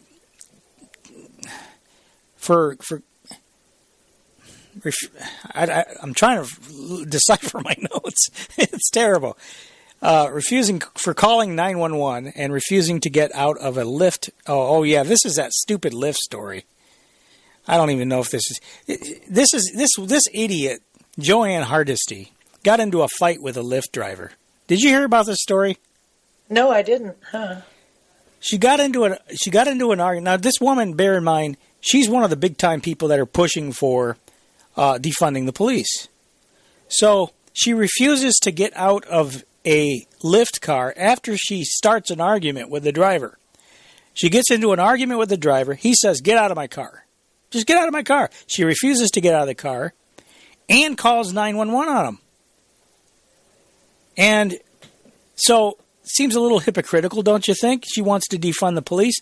Then she's calling 911 and refusing to get out of the car. So she's explaining away why she refused to get out of the car and, all that stuff. Portland City Commissioner Joanne Hardesty is responding tonight to an incident involving a Lyft driver. We first told you about this last night. On Sunday, Hardesty and a driver got into an argument while on a ride back to Portland. The driver decided to drop her off at a gas station so she could call another Lyft. She refused to get out of the car. Both Hardesty and the driver called police, and eventually another driver came to pick her up. Today, Hardesty spoke about it during a city council meeting. Didn't expect the Lyft driver to do it. Certainly didn't expect the police to do it. It was my responsibility to make sure I got home safe, and I did everything I could to get home safe. Where you're living in a city where white supremacists are proudly riding around in their big trucks with their flags. With their flags. In other words, they have the Confederate flag on their trucks. Pardon me, battle flag of the for Northern. Being politically incorrect, but that sounds like a man. Sorry. Well, who knows anymore? But it's white supremacy, Vicky. It's white supremacy is the big crime problem there. Safe. Where you're living in a city where white supremacists are proudly riding around in their big trucks with their flags, and you're a black person and somebody wants to put on the side of the road at night, not going to happen. Police did respond, but after the situation was resolved and Hardesty was getting into another Lyft car, Lyft says it will be in contact with both her and the driver involved. So there you go. More hypocrisy from the left. What a surprise. I want to get into... Jay, you have anything you wanted to add to that? No. That's one of those idiotic... You don't want to hear what I... Go ahead, move on. Global research says why U.S. wants to send Coast Guard to the seas near China. This is something that you sent me that is really worrying, to say the least, at a time when our country is potentially open for attack anyway. We have civil unrest, as we've already just heard, some of which we've sampled a moment ago. The cities are a mess. It's these times, Vicky, when the political thing is deteriorating. Civil society, well, I hate to even use that phrase, but civility in our country is breaking down. That is the time when foreign actors who really genuinely want to see the United States taken down, and there are many, to be frank with you, because of the types of things that the State Department and the political establishment in our country has been involved with, we've had a whole lot more enemies now than we did before. Because we've destroyed a lot of lives. We've destroyed a lot of countries. And I say we, it hasn't been we, the people, but it has been the government. The State Department and the Senate Foreign Relations Committee. Yes. We've had a lot of enemies. And as a result of that now, people naturally would want to hurt us, would want to attack us. They've made the world a more dangerous place. And what is the government doing, apparently? And hey, this is the Trump administration, I guess. In their infinite wisdom, a U.S. plan to steer Coast Guard vessels toward waters frequented by Chinese vessels will bulk up Washington's resolve to contain Beijing's maritime expansion without inviting a hot conflict. Analysts believe. Who are these analysts? Yeah, and don't we have a Navy? Isn't it the Navy that is supposed to go out and patrol international waters? Yes. But see, that would invite a hot conflict, Vicky. So we got to send the Coast Guard there to do it. Right. So let's send mothers and grandmothers over to Afghanistan and Pakistan and everywhere, so that they won't feel threatened. You know what really worries me? I don't want to sound conspiratorial. Far be it from me to do that. But this almost looks to me like a stand was still going to guard it. I mean, are we going to divide the force? Are we going to have less Coast Guard patrolling our borders or patrolling our coasts? I don't know. But sending them over there, what does that mean in terms of our security here?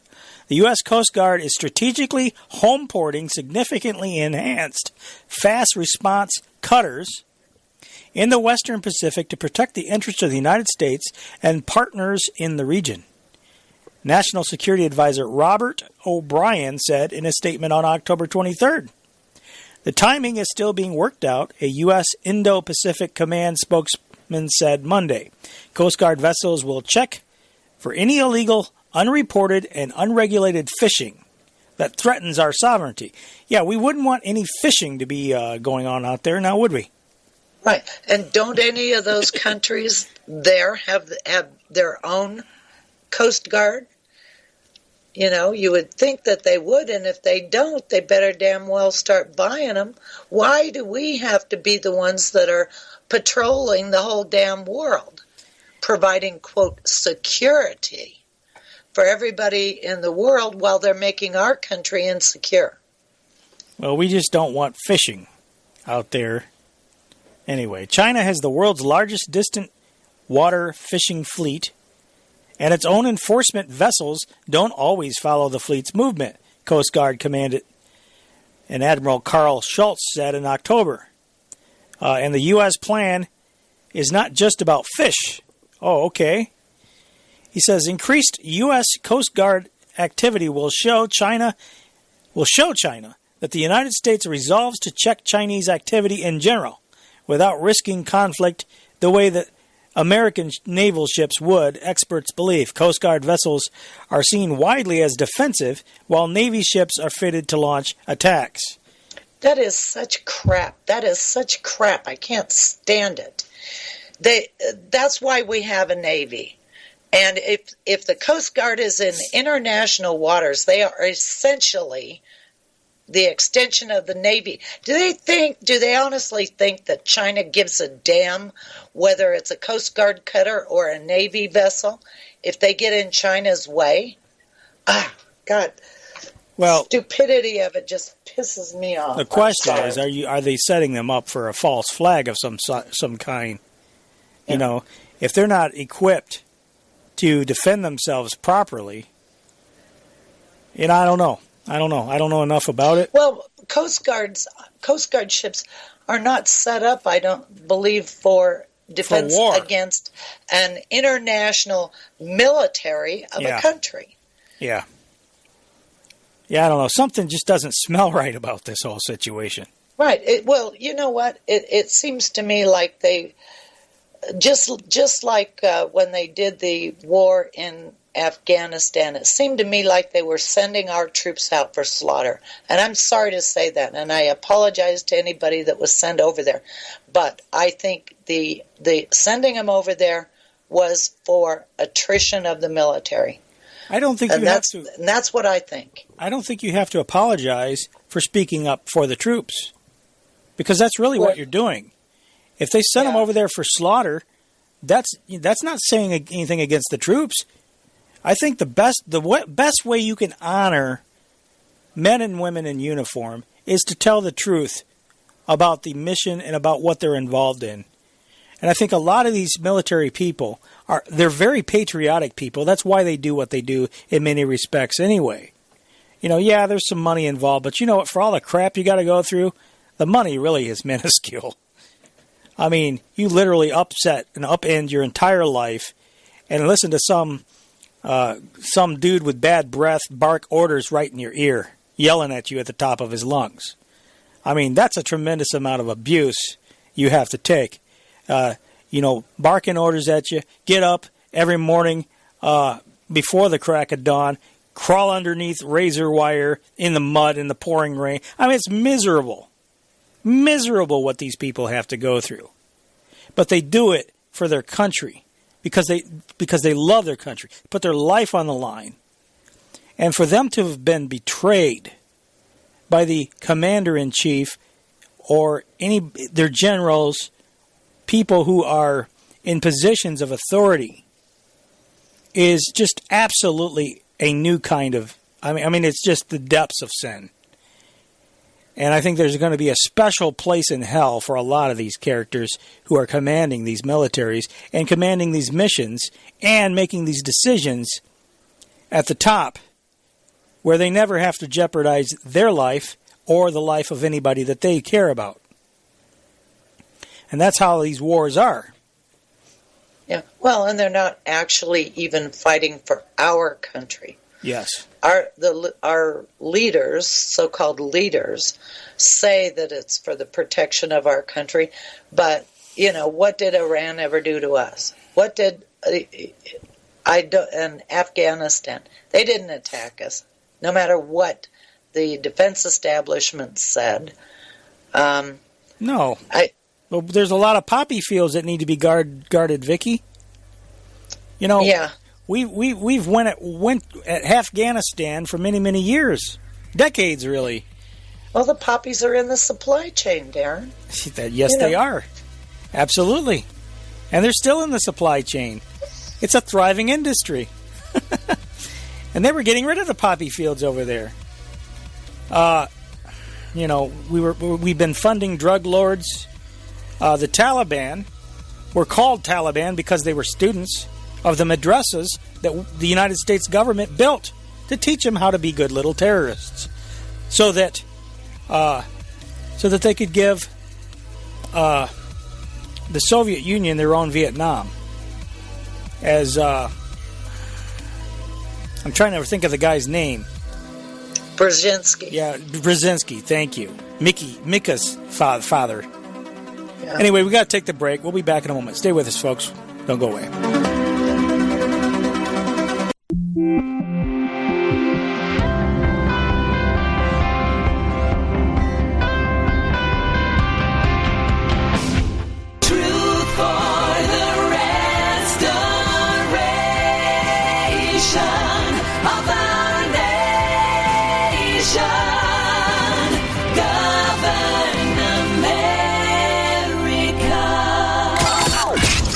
Before us the opportunity to forge for ourselves and for future generations a new world order. New world order. New world order.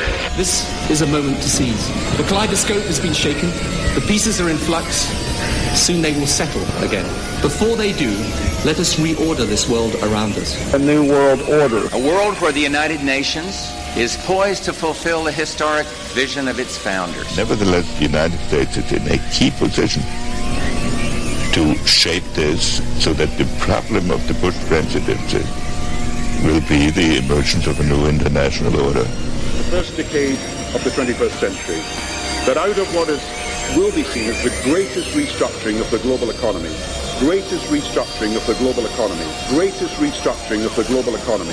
a new world order was created.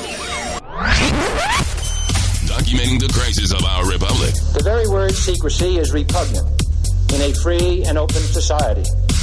And we are, as a people, inherently and historically opposed to secret societies, to secret oaths, and to secret proceedings. Waging war on the New World Order. In the councils of government, we must guard against the acquisition of unwarranted influence, whether sought or unsought, by the military-industrial complex.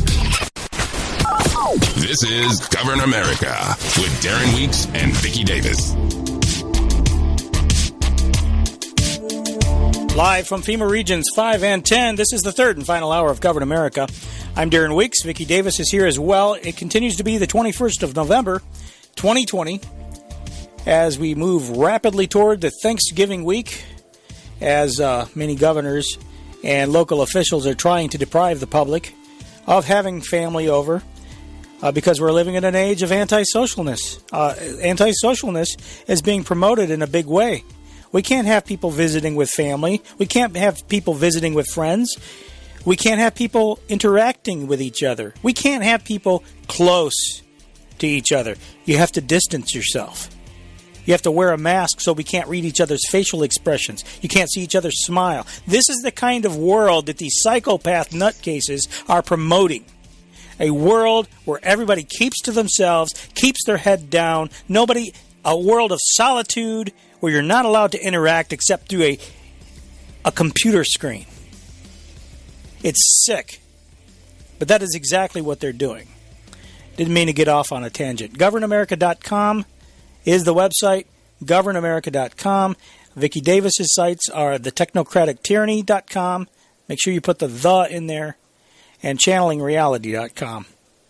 I don't know if you have any words of wisdom as we move through the final hour of the show today. No, I was just wishing that I had family living close by. I would throw the biggest Thanksgiving dinner that anybody ever had. Yeah, people are not going to comply. Unfortunately, my family are scattered all over the country. So people are getting more and more sick of this kind of nonsense, this dictatorial authority that the government is throwing around, and it's authority that they are pushing in a major way. One other thing I want to say real quickly, and this is a little rabbit trail too, but I think it's important. We have all these big tech censorship companies that are banning people, especially conservatives, but it's really anybody who's telling the truth about vaccination, about a variety of topics anyway. They're banning people's accounts. They're putting notes on their accounts that says this content is disputed and all this other stuff. And so you have a lot of different social, I hate to call them social media. We need a better term for this. We have but we have a lot of platforms that are springing up to fill the void, to give the people who are being disenfranchised by big tech an alternative. And I've talked about Gab, how much I like Gab, because it's a free speech platform, as free as you can have it. As long as it's legal, they'll allow it on there. It's illegal things, calling for violence and that sort of thing. That's the only thing they really ban. And they pretty much have to in that case. So they give a platform for free speech. And its monetary values, shall we say, we know that it's user-supported.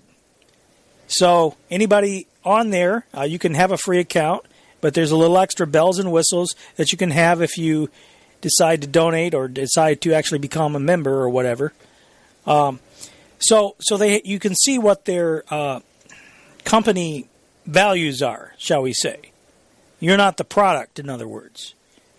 But you're free to express yourself. Another one, there's others that have popped up, though, and one of them is Parler. That's the one that's really become very, very prevalent among high-ranking, high-profile conservatives. And I don't know, I started, in fact, you and I both have accounts at Parler, Vicky. I haven't really done much with mine, but I do have an account over there. I can't remember now exactly what it was, but there was something in their terms that bothered me.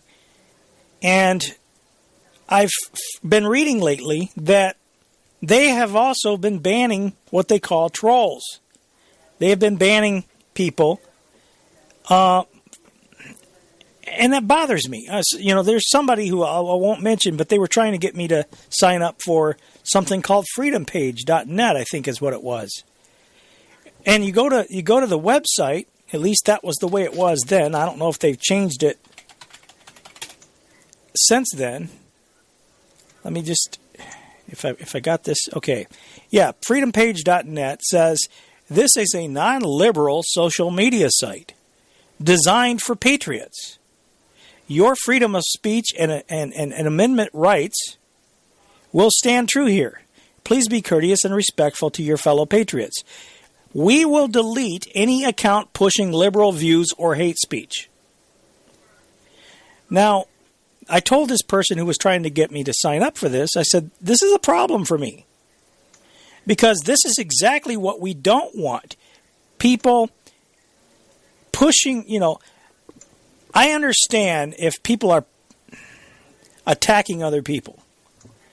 But this idea of safe spaces creates silos where people are not able to share ideas. Yeah, echo chambers. Echo chambers. That's a good phrase. It creates a situation where the divisiveness that we have in our country right now can never be remedied, because you can never actually reach people who actually do want to have an honest discussion. And that's the problem I have with it. I mean, when it says right on the main page, please, we will delete any account pushing liberal views or hate speech. I don't like that. Anyway, so that's freedompage.net. Now, Parler, the thing that worries me a little bit about Parler is it's come out recently that the Mercer family is funding Parler. In fact, they are actually not only funders of it, but they are really the real muscle behind it. The people, yeah, and I consider the Mercer family to be one and the same as IBM, even though he's a retired executive. Yeah, this is Rebecca Mercer, and this is one of those deals that literally, Parler came out of nowhere. And I think it's supposed to be pronounced parlay, which is free speech for French. I guess my daughter does. But anyway, Rebecca Mercer posted 6 days ago on that platform. She says, John and I started Parler to provide a neutral platform for free speech, as our founders intended, and also to create a social media environment that would protect data privacy. Benjamin Franklin warned us, whoever would overthrow the liberty of a nation must begin by subduing the freeness of speech. The ever-increasing tyranny and hubris of our tech overlords demands that someone lead the fight against data mining and for the protection of free speech online. That someone is Parler, a beacon to all who value their liberty, free speech, and personal privacy. So, I hope they're sincere about protecting free speech. But, I don't know. Yeah. You know what? I signed up for it, but I don't know. I didn't like it. And I can't even tell you why, because I don't remember. But I just didn't want to be on it. I didn't want to be there. Yeah, I haven't done anything with mine either, because I just, I don't know.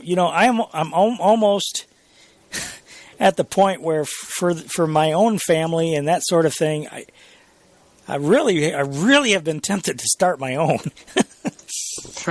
and try to get people to leave these other ones. I did get the name of a blog, and I did intend to set up a blog. I just haven't done it yet.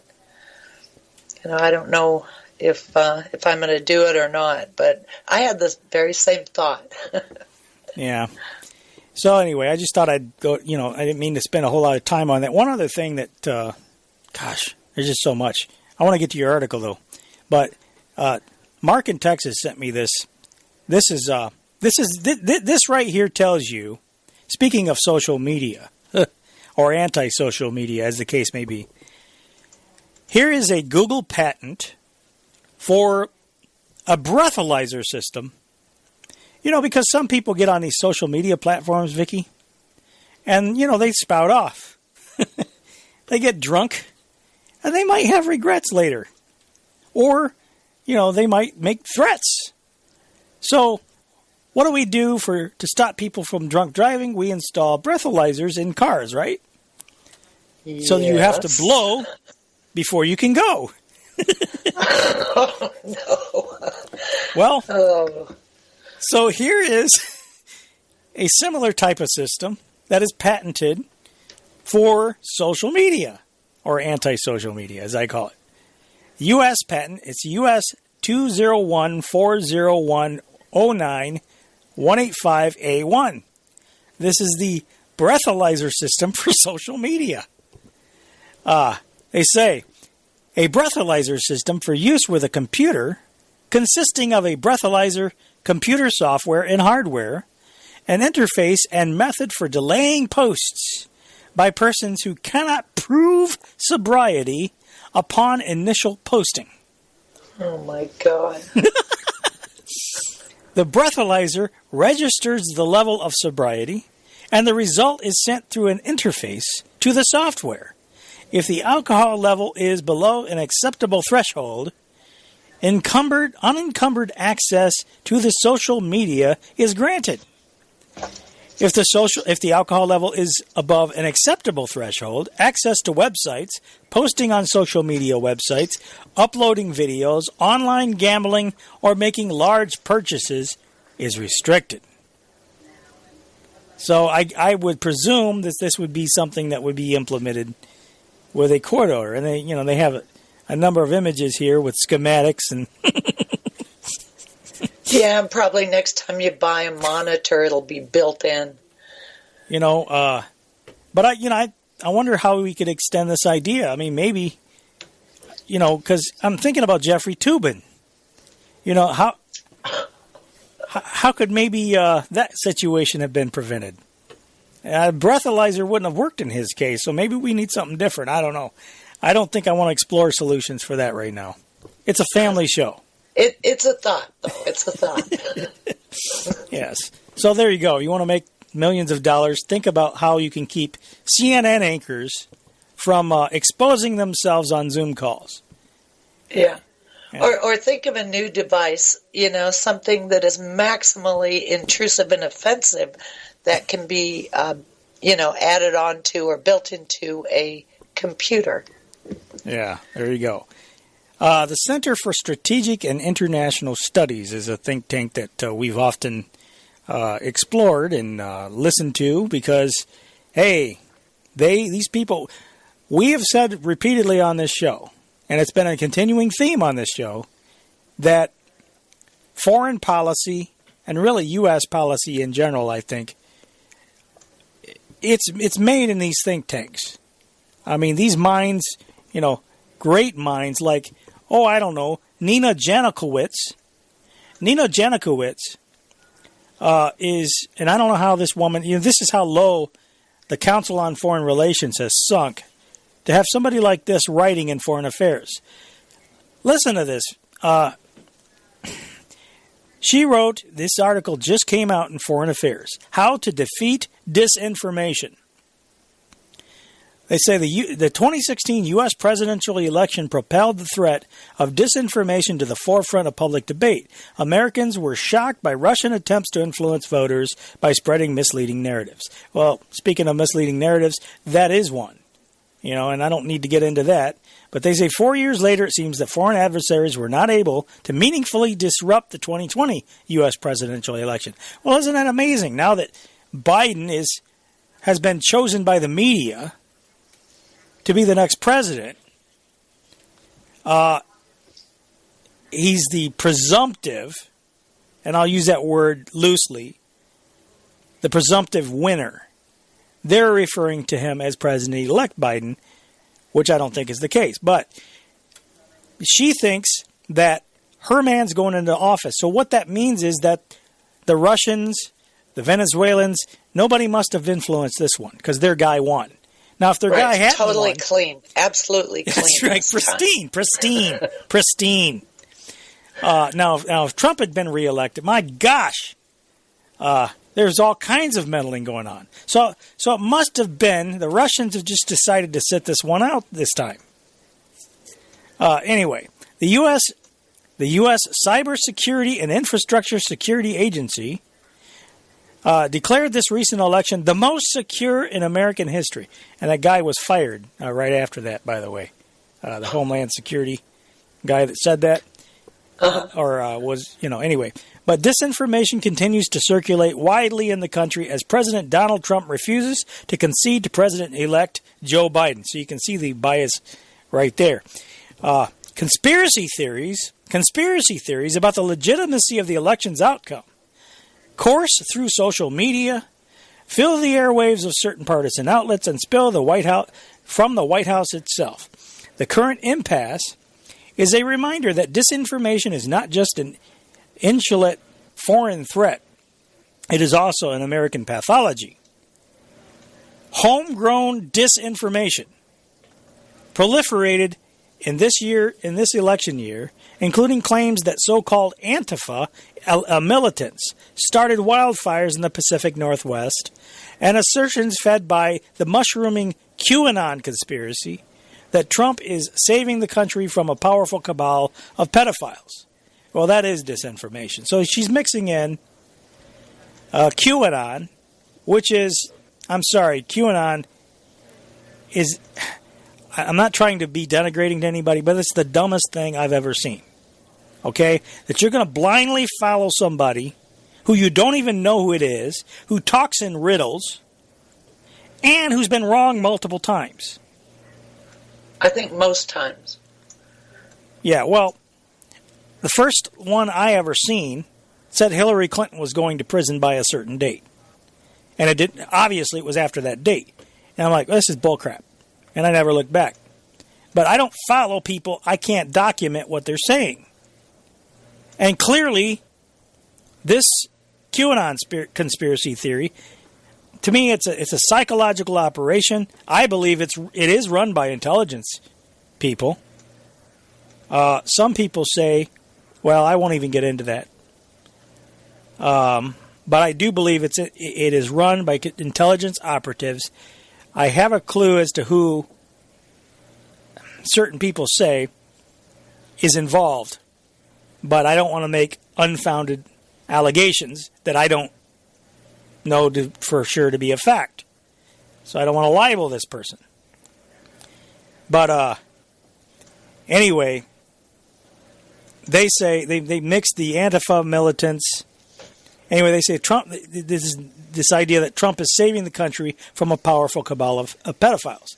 Such false and wild notions have blossomed in the societal fissures that have widened under Trump, because those who live in rural areas and those who live in cities, for instance, and those who see systemic racism as a major problem, and those who don't. These divisions have been exacerbated by the COVID-19 pandemic, 4 years of Trump's populist rhetoric, and a social media environment that encourages outrage and extremism. The White House has sought to combat this. Now listen to what she's saying.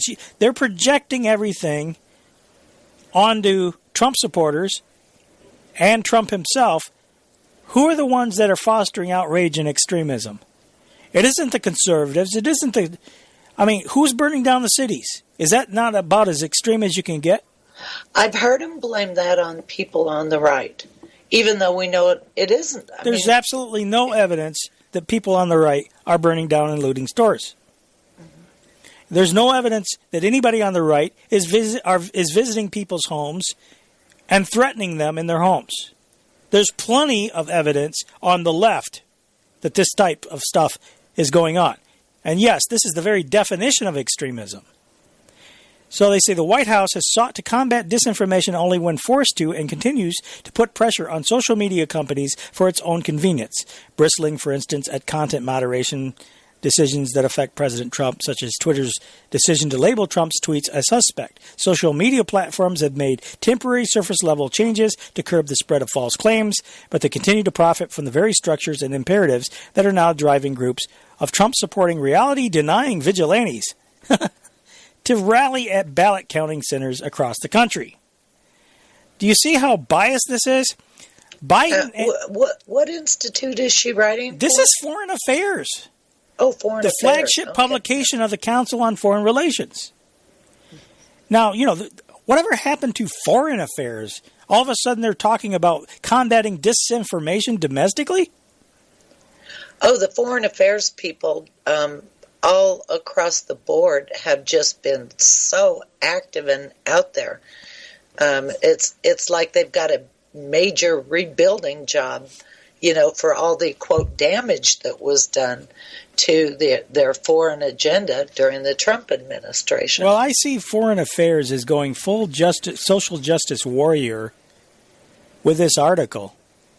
I mean, in the past, they seem to have at least put a facade up which cloaked their seditious activities in a veneer of diplomacy?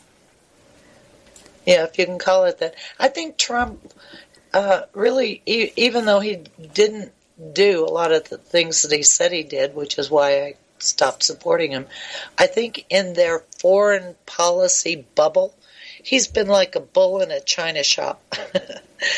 Just, and it's not clear that he did it on purpose, that the things that he's done are on purpose, or if it's just,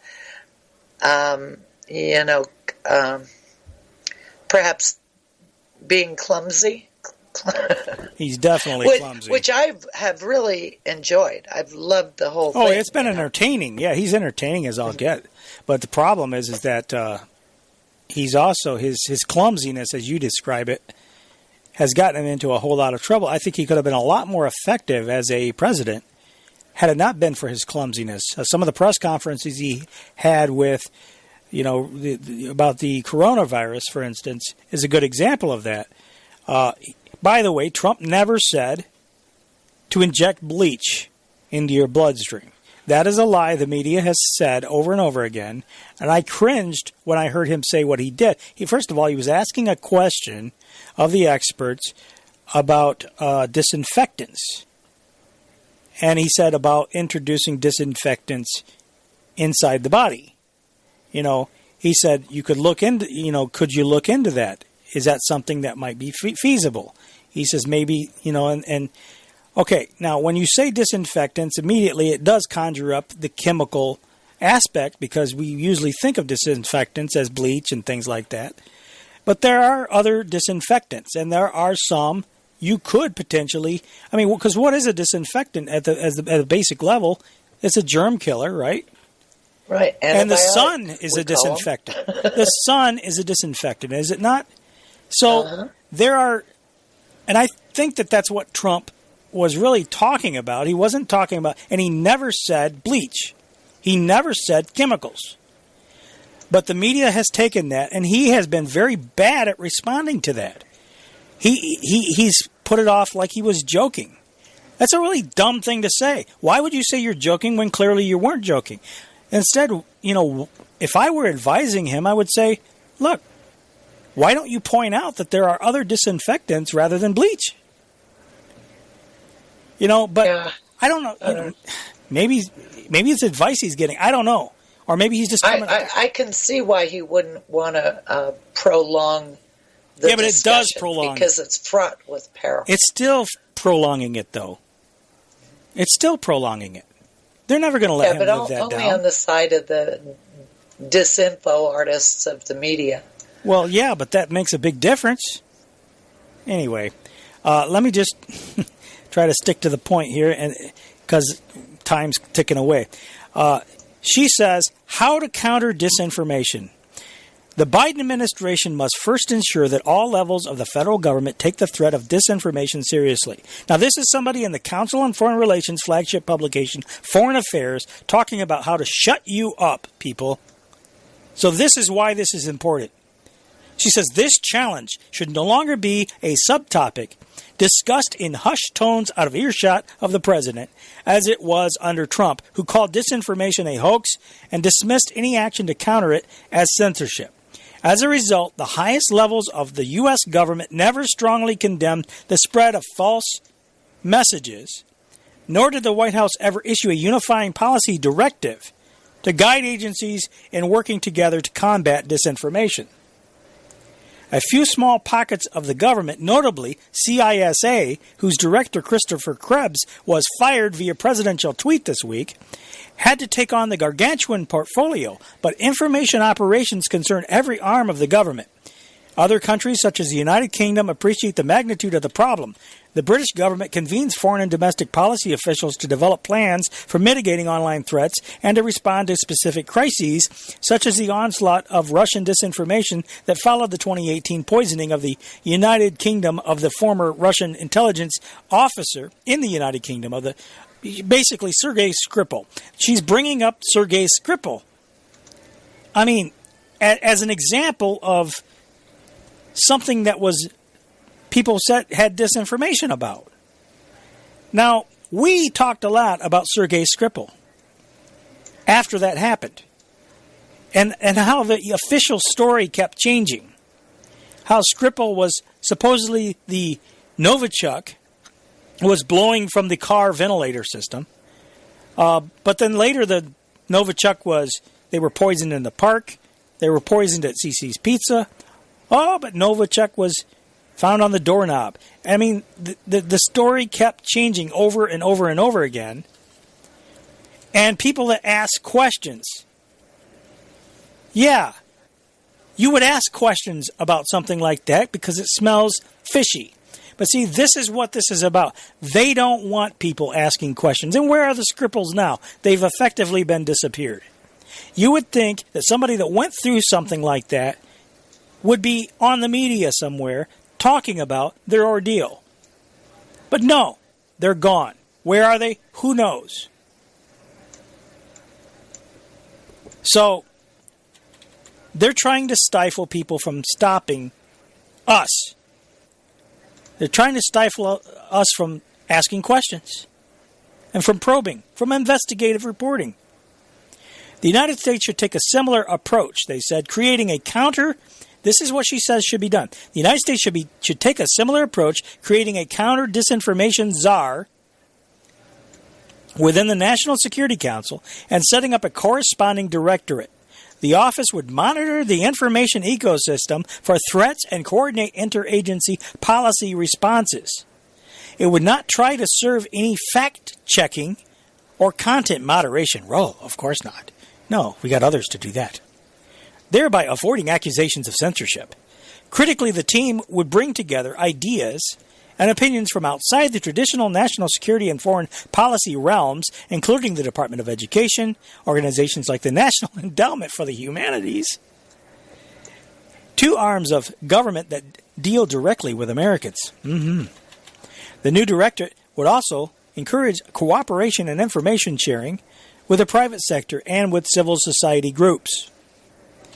Can you believe this, Vicky? That's, you know what, that's why I'm not on social media anymore. I only give my opinion in writing on my own website and on the radio when I do radio programs. But if you're on somebody else's platform, you know, they'll control what you say. And I think that's true for most of the platforms, despite what they say. I say Biden must push for new governmental structures and legislation to fight disinformation. The United States has fallen woefully behind its peers in instituting and implementing counter-disinformation legislation.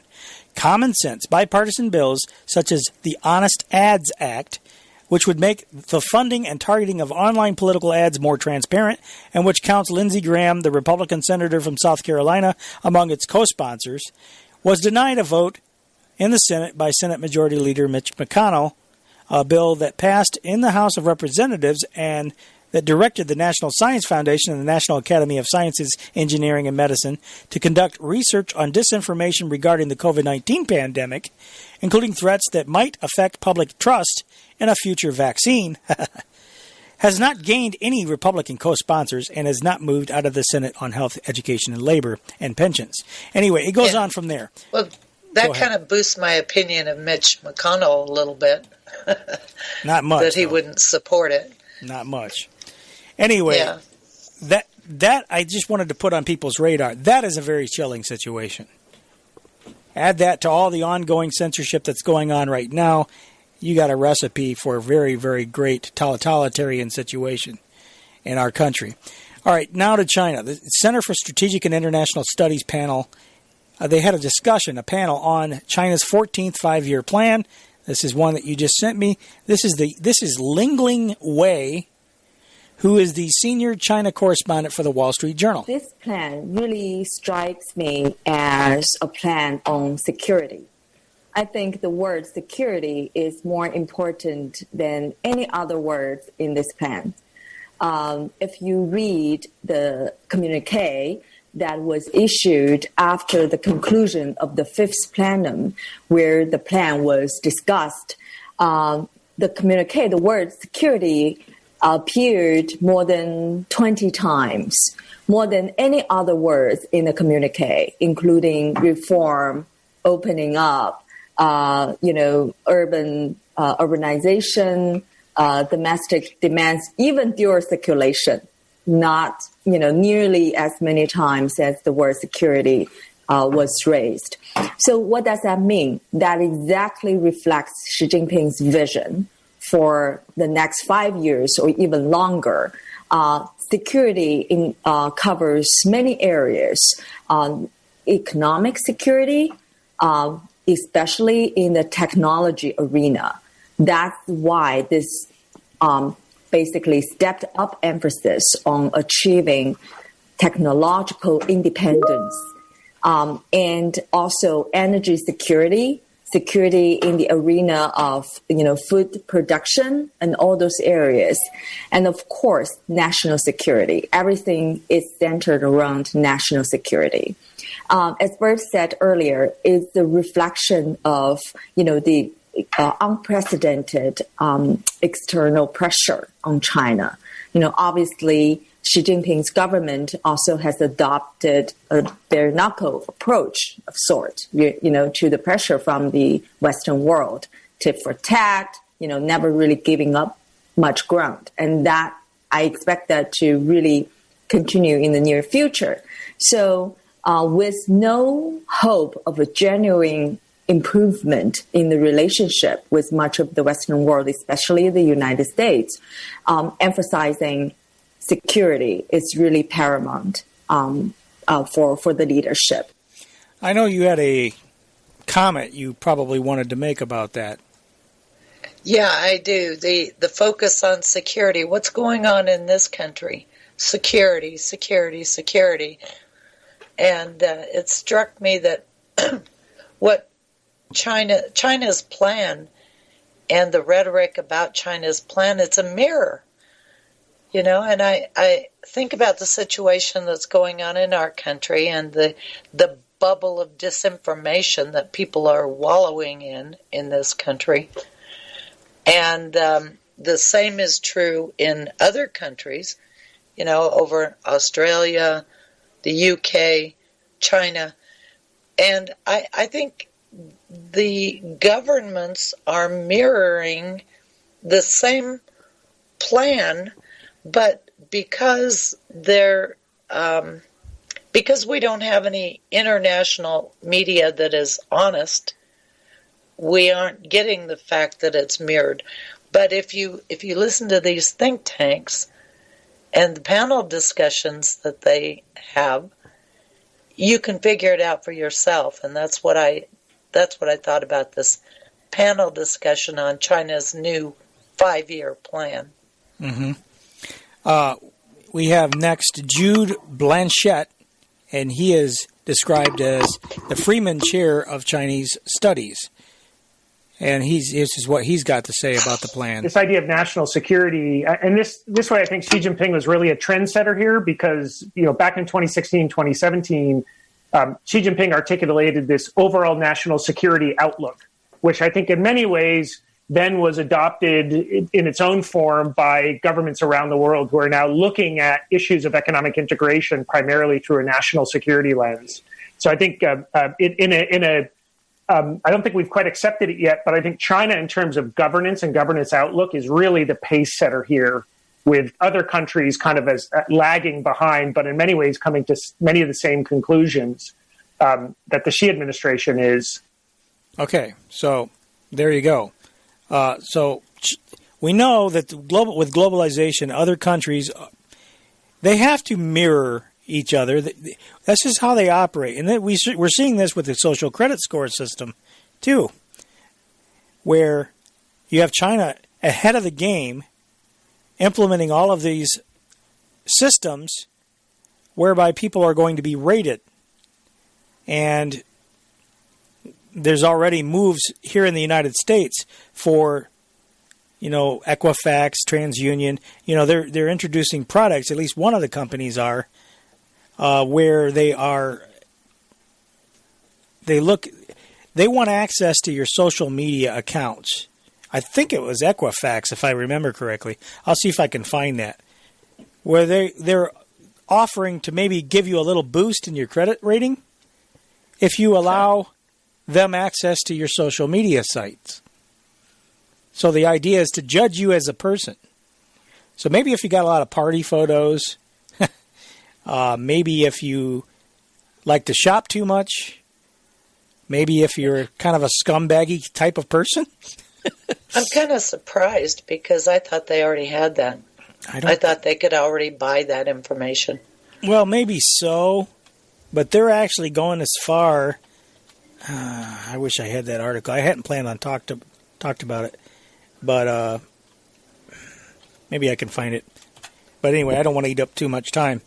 I want to get to your article, and I use that as a springboard to go there, because your article on joining agendas, environment and public health, very, very important. This concept of One Health, connecting nature with the U.S., well, really it'll be the world health system, ultimately. You start off with this Admiral William Fallon in Global Health as a bridge to security. There's a quote that you put in there. He says, as the Berlin Wall came down, our interview subjects were assuming leadership positions. They had to contend with a new international arena in which positive trends as globalization and democratization rubbed up against less positive ones like state failure, which challenged long-held assumptions about the Westphalian system of states with its edict against external intervention, even in the face of massive humanitarian abuses and genocide. Spoken like a real globalist, huh? Absolutely. And that was stunning to me, because he's an admiral in our own Navy.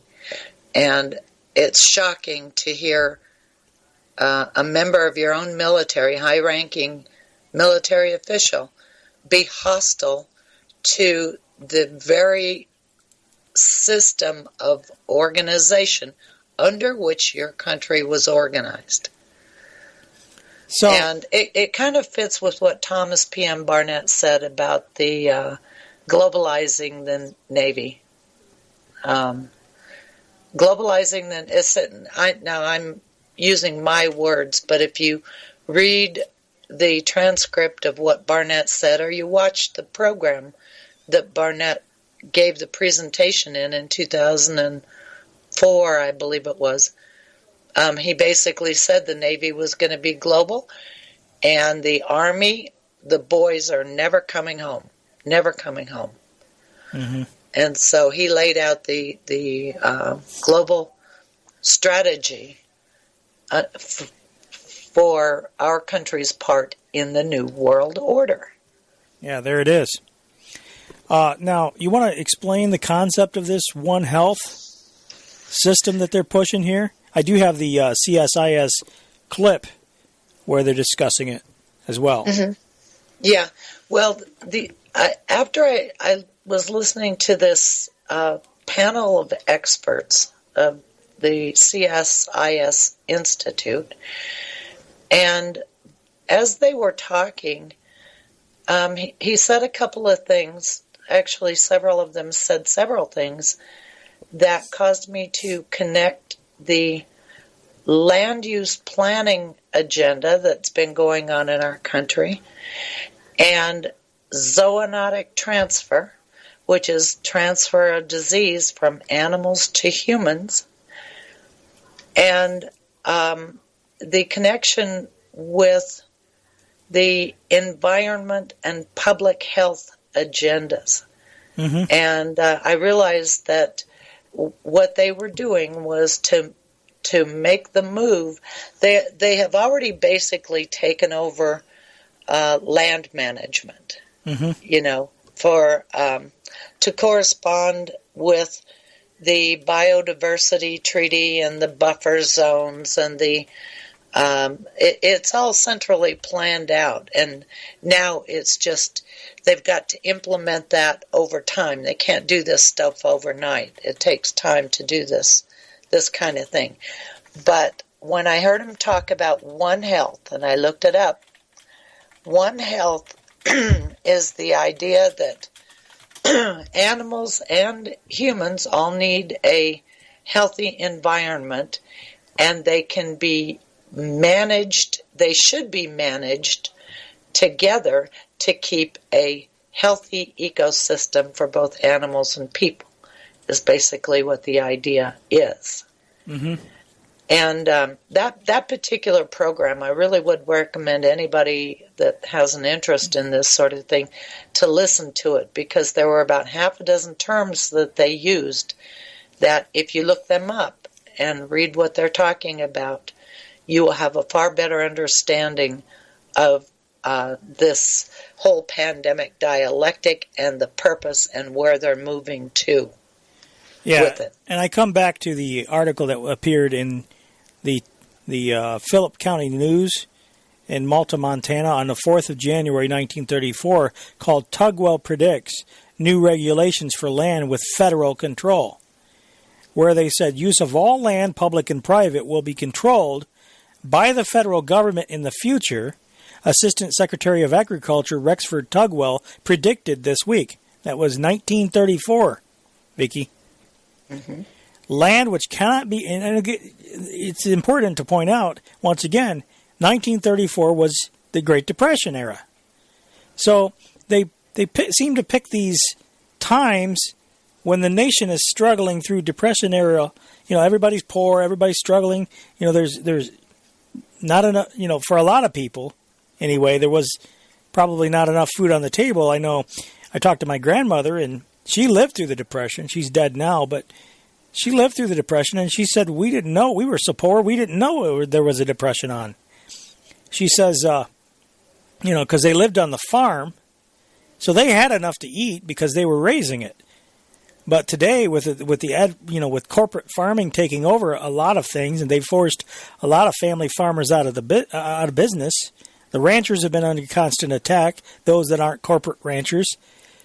So you have a lot different landscape today than you had back then.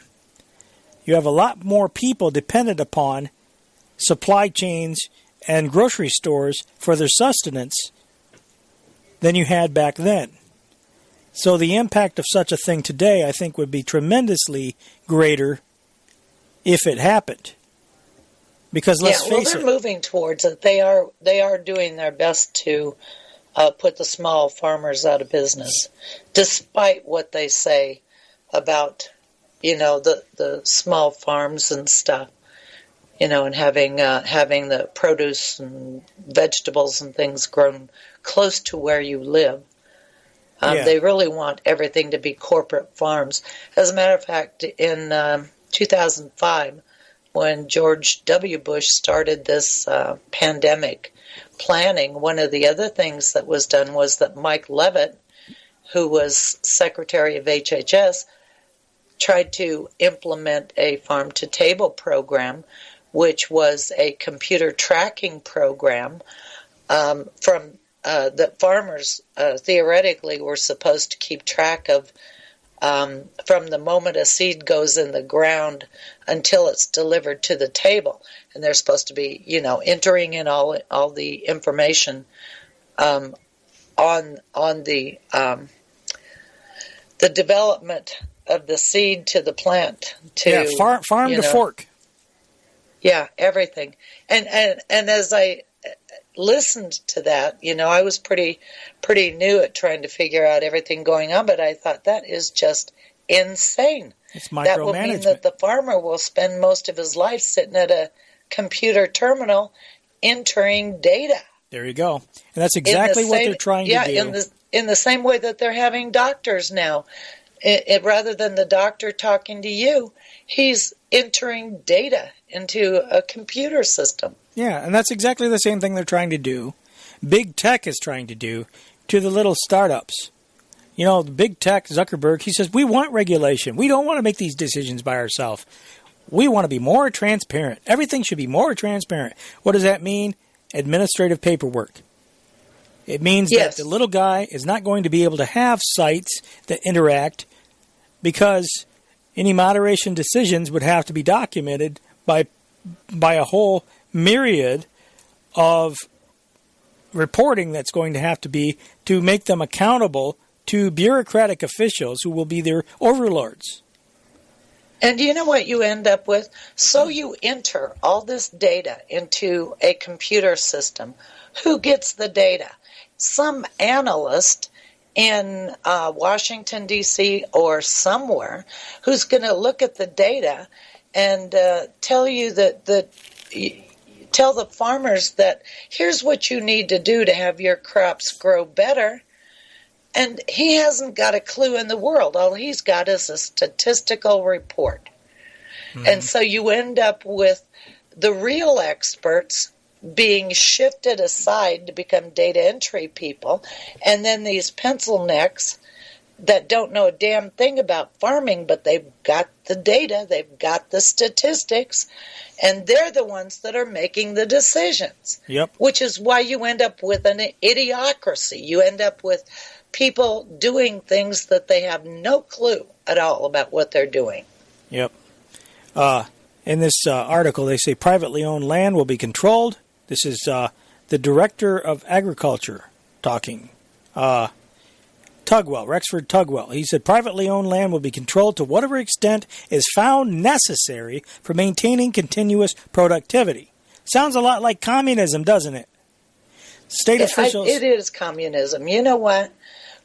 As a systems analyst, and I've said this before, my function was to analyze an organization and then reorganize it for maximum efficiency. Well, if you look at a communist country, that's what they do. They centralize control of everything. Supposedly, they make things more efficient, because if you have a central authority, it can be made more efficient for everybody. Sure. It just happens to be that it just freaking doesn't work. Well, it just happens to be that it's tyrannical. Mm-hmm. It's dictatorial. Yeah, it's efficient. You could say also any lawbreakers, anybody that breaks a law gets shot. That's pretty efficient. Even if you speed. If you speed, that's true. if you exceed the speed limit, you get shot. Well, that's efficient. I mean, if you kill anybody that breaks a law, well, you won't have any criminals. That's very efficient. But does anybody see the problem with that?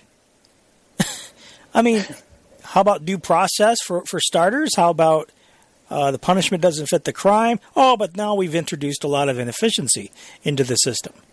Yeah, government controlling all land can be really efficient if, in fact, the government was really efficient.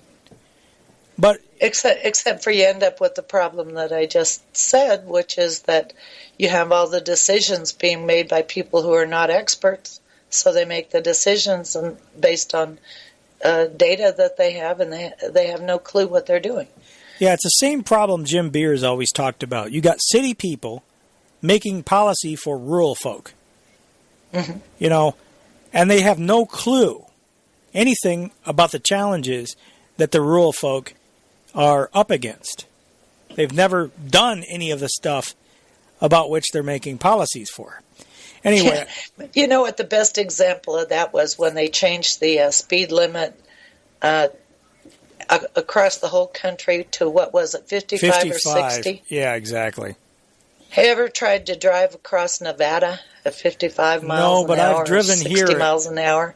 You would go completely out of your mind. Absolutely. You almost practically fall asleep at 70 or 80. I mean, the long stretches of nothingness.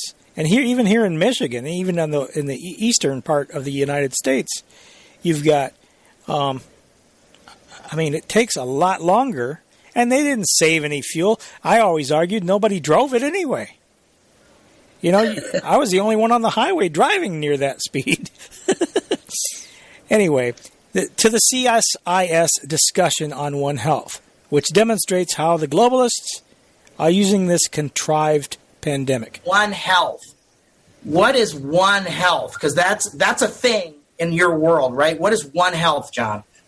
Yeah, this is a really important, point, and One Health is essentially recognizing that human, animal, and ecosystem health are all interdependent. That's, I'd say, the fundamental tenet of the One Health concept. And, again, One Health is something that has been on the agenda and recognized as a priority for quite some time. and now, of course, has been really, I'd say, reinvigorated due to the COVID situation. But it has to be, prioritized. We need to continue. Okay. So, John, are you up for sitting in a basement again in 5 years' time for 18 months? I'm like not up. I hope not. I hope not. You're not up for that either, right? Okay. So if no one's, I'm going to ask. We could have a little survey. Is anyone up for doing this 5 years from now for the next funny name disease, and sit in our basements and Zoom at each other for 18 months while we wait till we find another vaccine? If we don't want to do this again, and I'm up for not doing this again, then we got to deal with this One Health stuff. All this stuff, zoonotic diseases, means if we don't deal with zoonotic diseases, we're sitting in our basements again in 5 years' time. That's what this means. As it goes to wet markets and the issue of wildlife trade, it's not as simple as banning wildlife trade. I mean, there's a whole set of, unintended consequences that I think, present themselves as a result of that. So, I think that we need to focus on, regulations and enforcement. And that's something AID could do, right, John? I mean, this is something, This is right up AID's alley. So One Health, managing ecosystems, supporting, managing forests, planning, urban planning, super non-glamorous stuff, but really important stuff to make sure that you have development. Or the kinds of things you're describing, like regulating wet markets or going after and dealing with issues around illegal animal trade. These are all things where there's an undergird of stuff that AID and AID's ecosystem of partners do to respond to that challenge. Is that correct? That's correct. Because we have to get ahead of this in the future. We need to think in security terms about environmental security as a form of national security. And then we need to think about environmental health when we think about global health, right? These are the kinds of concepts that you're trying to tell us. Is that right, John?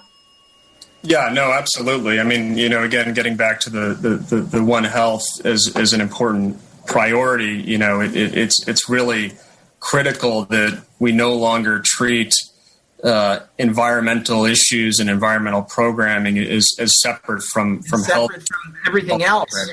That is just remarkable. Yeah, it is. I mean, it's just right there.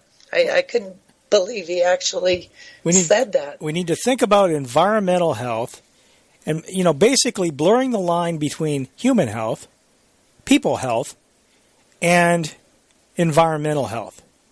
So, in other words, if you want to avoid another so-called pandemic, the notion that this virus jumped from a bat to people at this, market in China, which on its face, the whole thing is really questionable at best. I bet the Chinese have had those wet markets for thousands of course they have. Years. Yeah, of course they have. But my point is there's no proof as to the origin of this thing. And in fact, we know Fauci and the NIH was sending money over there to one of those Chinese labs in the first place. We've documented that in the past. So they're using this notion that it supposedly jumped from a bat to people to talk about zoonotic. What's the phrase again? Zoonotic transfer. The base word is zoology. It's a study of animals and bacteria and everything. The argument that they're making here seems to be that because we have an unhealthy planet, Vicky, we are having unhealthy bodies. Right. And it's much easier. Did you catch this logic flaw?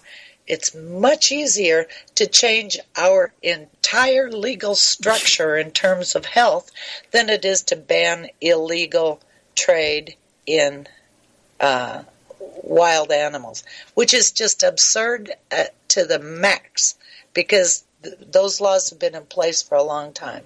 Well, not only, and let's talk about our constitutional system of government.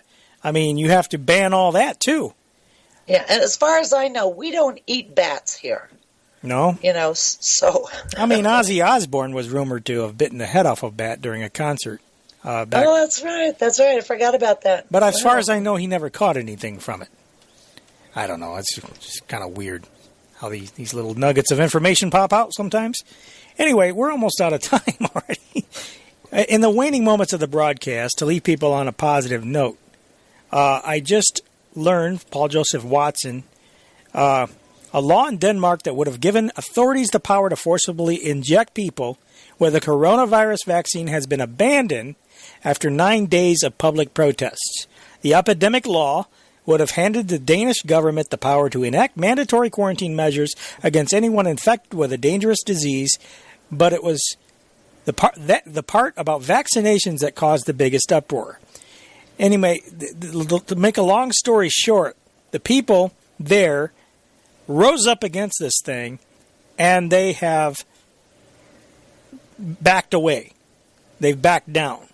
Now, hallelujah. Congratulations to them. Absolutely. And I say that as an encouraging note to anyone, because it looks like things are pretty dark, but we can make a difference. We still have to stay engaged. We still have to push forward and do what we can to counter this stuff, because future generations are really counting on us.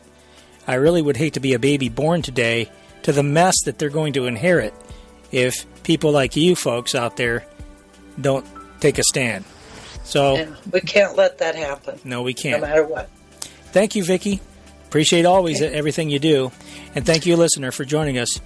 Pray for this republic. Do what you can to restore it. Join us back here next week, and we'll do it all again, if not sooner. You can text Govern to 80123 to be notified. Hopefully we'll have time to do that. I've been pretty busy this past week trying to get things outside ready for winter. But text Govern to 80123 to be notified of shows outside of our regularly scheduled broadcast on Saturday. God bless you, folks. We got to get out of here, and we'll talk next week. Bye-bye. Thank you.